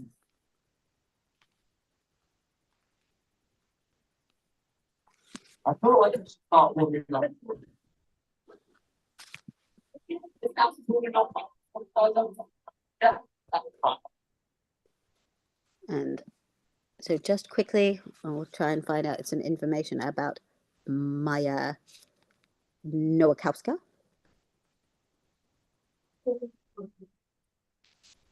I love it. Her Instagram name is Maya Girl Power. I love it.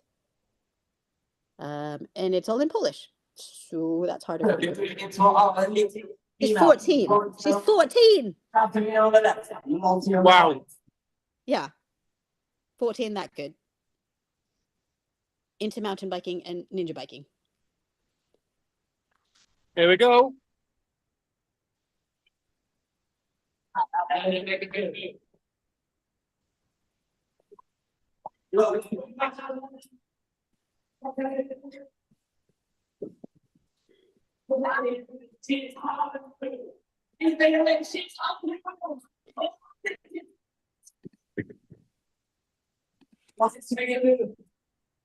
No, nothing pushing all the way to the end. This is the final race of today. Somebody's having to come Wow. Yeah, just look straight through that. That was good. Look at that slide. That slide catches you up. A good slide. And it's gonna be Wow, it's gonna be Lottie. tight. It's gonna be tight. Lottie. I think Lottie's got it, yeah. Not once. Not the second time. But Lottie gets the buzzer on the third. Well done, Lottie. That was, if you crawl through that net, it slows you down. You literally have to penguin slide it. You can see And I think that is something that just takes practice so that you don't think you're going to wonk yourself on the So head. Lottie finished in 45.8 and Katharina finished 46.7. So she definitely caught up in the back half of that race. Yeah. I now kind of want to try penguin sliding. I've literally never tried this course at all, but I kind of want to try penguin sliding. That looks good fun. I think And we all this- want to try penguin sliding now, don't we? Yeah. I just think my worry would be I would just whack my head at the beginning. You know, be so cautious. But these So guys this is the gold medal race. We've now got Mila Stanzani versus Shyla Duhani. This is the gold medal race for the elite female championship. And I think this is on the female side, the absolute race of the day. This is such a good matchup. My money is still on Mila. She's not put a foot wrong this entire race, but Shy is a powerhouse. So you can never count her out. Again, these guys competed on Ninja Warrior. They know each other really well. Keep going.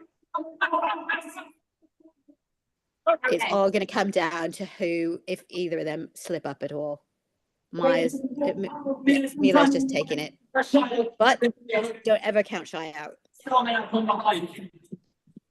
Mila showing off the incredible gun. Look at that strength, but Shy's got that same strength. She gets it out. Mila's on the road. Mila hits climbing over out the wall. 17, She's got go, it. ready. And Shy puts on an incredible fight to secure Well that silver done. medal. Absolute redemption for Mila. She really badly injured her shoulder at Worlds in Belgium last year on the course and was absolutely devastated. It was heartbreaking to see her. She was taken off by an ambulance and obviously was completely out of Worlds. It was her first ever Worlds and she was gutted. She has put in a heck of a lot of training, strengthening her shoulder, all the rehab in order to come back and do something like this. So super proud of her. It shows the resistance. It shows the determination of these athletes to come back from something like that and win against somebody who is as good as Shy. And Shy is an absolute beast. If you ever watch her on Instagram, if you ever want to feel slightly humbled, watch her Instagram training. I guarantee you will feel humbled. So well done to both of them. Absolutely deserving. I got this is Sean now. This is gonna be Before we go over to the male finalists, we have the times. Mila Sanzani, 38.40 seconds. Charlotte Dehani, 45.665. Lottie Waldrop, 45.802. And Katharina, 46.779. Going over to the male elite, we've got the bronze medal race, which is Tertian Smith versus Tommy Matthews. And then in the gold medal race, we will have Oliver Addy versus Jack Andrews.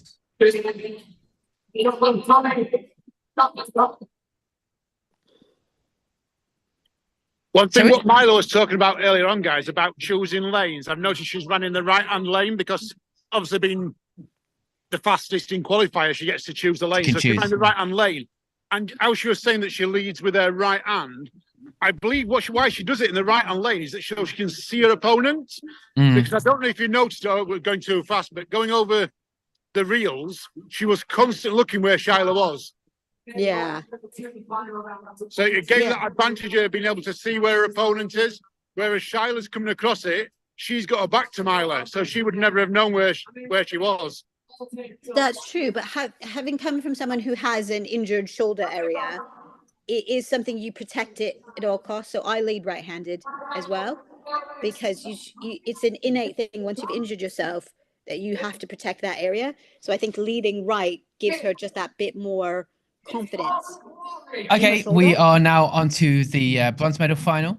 I wonder if Tommy's going to commentate for his own race. Sorry, that was a bit of a catcall there. That would be quite funny. But again, two really well-known competitors. Again, ninja warriors, and have trained a lot together, know each other really well. I think when you compete against somebody you're really familiar with, you know how hard you have to go.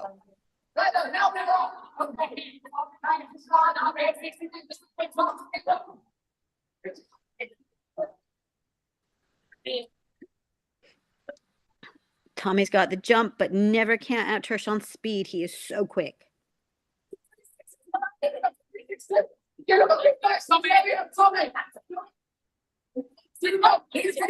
think he's got it. I think he's got it. Yes. Well done, Tommy. Well done. Back, one more seconds. Well done. Can I just point out that Tertian walking up that wall just made it look like it's not even tough. He could like jog it. So Tommy finished with 26.8 seconds. Tishan still under 30 seconds, 29.924 seconds.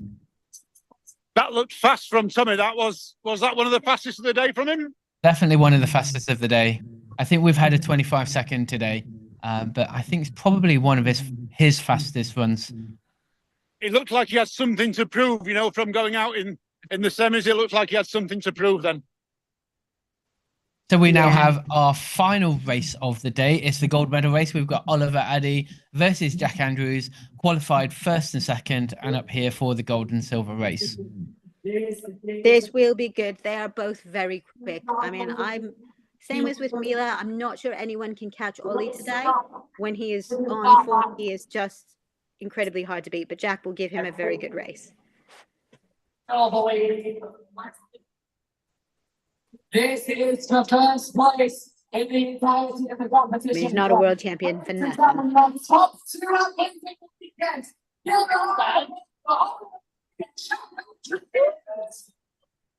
And again, he's only just young. He's got so much potential. Actually, to be fair, both of them only just young. Cannot wait to see how they develop. Wow. Neck and neck.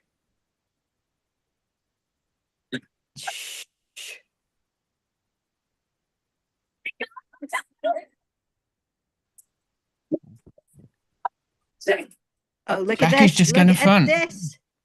Oh, oh, he's got it. Wow. He's got it. Amazing. What can you say? Makes me for a very decorated athlete there. What can you say? You cannot call anything in this sport because anything can happen. That was a heck of a race from both of them. Full out. Congratulations to Jack. That is impressive. Really incredible run from both of them. What a theme.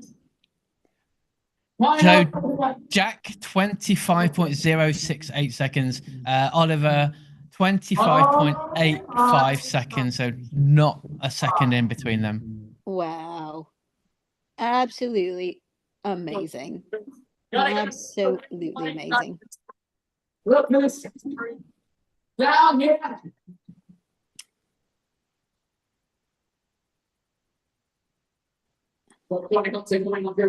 Just while we wait for whatever is coming next, we got the times for the international race. Juan Tidblad was 34 seconds and Maya Nowakowski was 43 seconds. So 8 seconds off, she's 14. Like absolutely just steaming. How about it? They are moving in succession. All of us will make a whole cloud in the smell.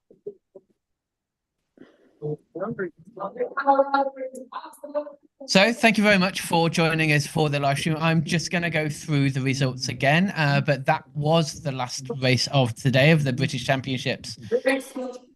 We had the elite women, first place Mila Stanzani, second place in silver medal Charlotte Doheny, and in bronze medal position we had Lottie Wardrop. In the men's we have Jack Andrews winning gold, Oliver Addy in silver, and Tommy Matthews in third place. The time trials for the para male, we have Jamie Gain first place 50 seconds .064, Chris Harris 51.79, and Dylan Darby 1 minute 28.52 seconds. Youth male, we have youth female. Sorry, we have Maya Kotarska first place, Katerina Maniaci in silver medal position, and Jemima Chetwood in bronze medal position. Youth male, we have Charlie Wardrop gold, Calvin Livesey in silver, and James Percy in bronze medal position. We have in the female Lottie Wardrop gold, Izzy Bakersfield in silver, and Zoe Spokes in the bronze medal position. And in the junior male, we had Jack Andrews in gold, Harrison Daly in silver, and Billy Dixon in bronze position. In the masters female, we had Alex Hunt in gold, Laura Haywood in silver, Kerry White in bronze, and finally, the masters male, we had Dean Cheatham in the gold medal position, Ramsey Wickus silver, and Philip Erie in bronze. Erica, before I go to Alan for his final words, what have you thought about today's morning's events? I thought it was absolutely fantastic. Like, again, I'm not a 100-meter racer, so I haven't followed as much of the ninja sport events that have gone on around the country. But watching this shows me how exciting and how good of an event this is to showcase what we do. I mean, even though we do lots of different levels and lots of different distances, this is such a great sport to show, a great event to show the world like the core of obstacle racing. So I've absolutely loved being a part of this. Thank you so much for having me. And I hope I can do it again at some point. It's been fantastic. Brilliant. Alan, what are your thoughts of today? Absolutely amazing, Will. Being down here, watching these athletes, these not just athletes, these top quality athletes. These were like the best of the best in Britain, doing what they do best, which is go over obstacles as fast as they possibly can. And it's just amazing. And the youths, seeing the youths do it, it shows that we have got a future in this sport. British obstacle sport, you've done us proud.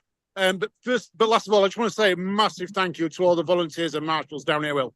They have been outstanding, spending their time down here and doing it all. And finally, thank you to you and Erica for stepping in and doing the commentary for us on UKOCR. It has been much appreciated. It's been our pleasure, Alan. Thank you very much. And of course, guys, if you haven't already, you should be a member of British Obstacle Sports. If not, you should go there, get your membership right now. We need this to have a membership to become a sport. If you don't already and you want to say thank you, you can buy us a coffee via Buy Us a Coffee, or you can join us on Patreon via UK OCR. If you haven't already, you should be following us on all the channels at UK OCR. But that is it for the British 100-meter UK Championships. So it's a goodbye from me. Well done. I just want to say well done. And I have to give a shout out to Will and Alan. They are the voice of OCR, and they put lots of time and effort into making this sport accessible to people that couldn't be there. So I want to thank you both as well, and think it's been a fantastic day. Thank you, everyone. Brilliant. Thanks, everyone. We will see you.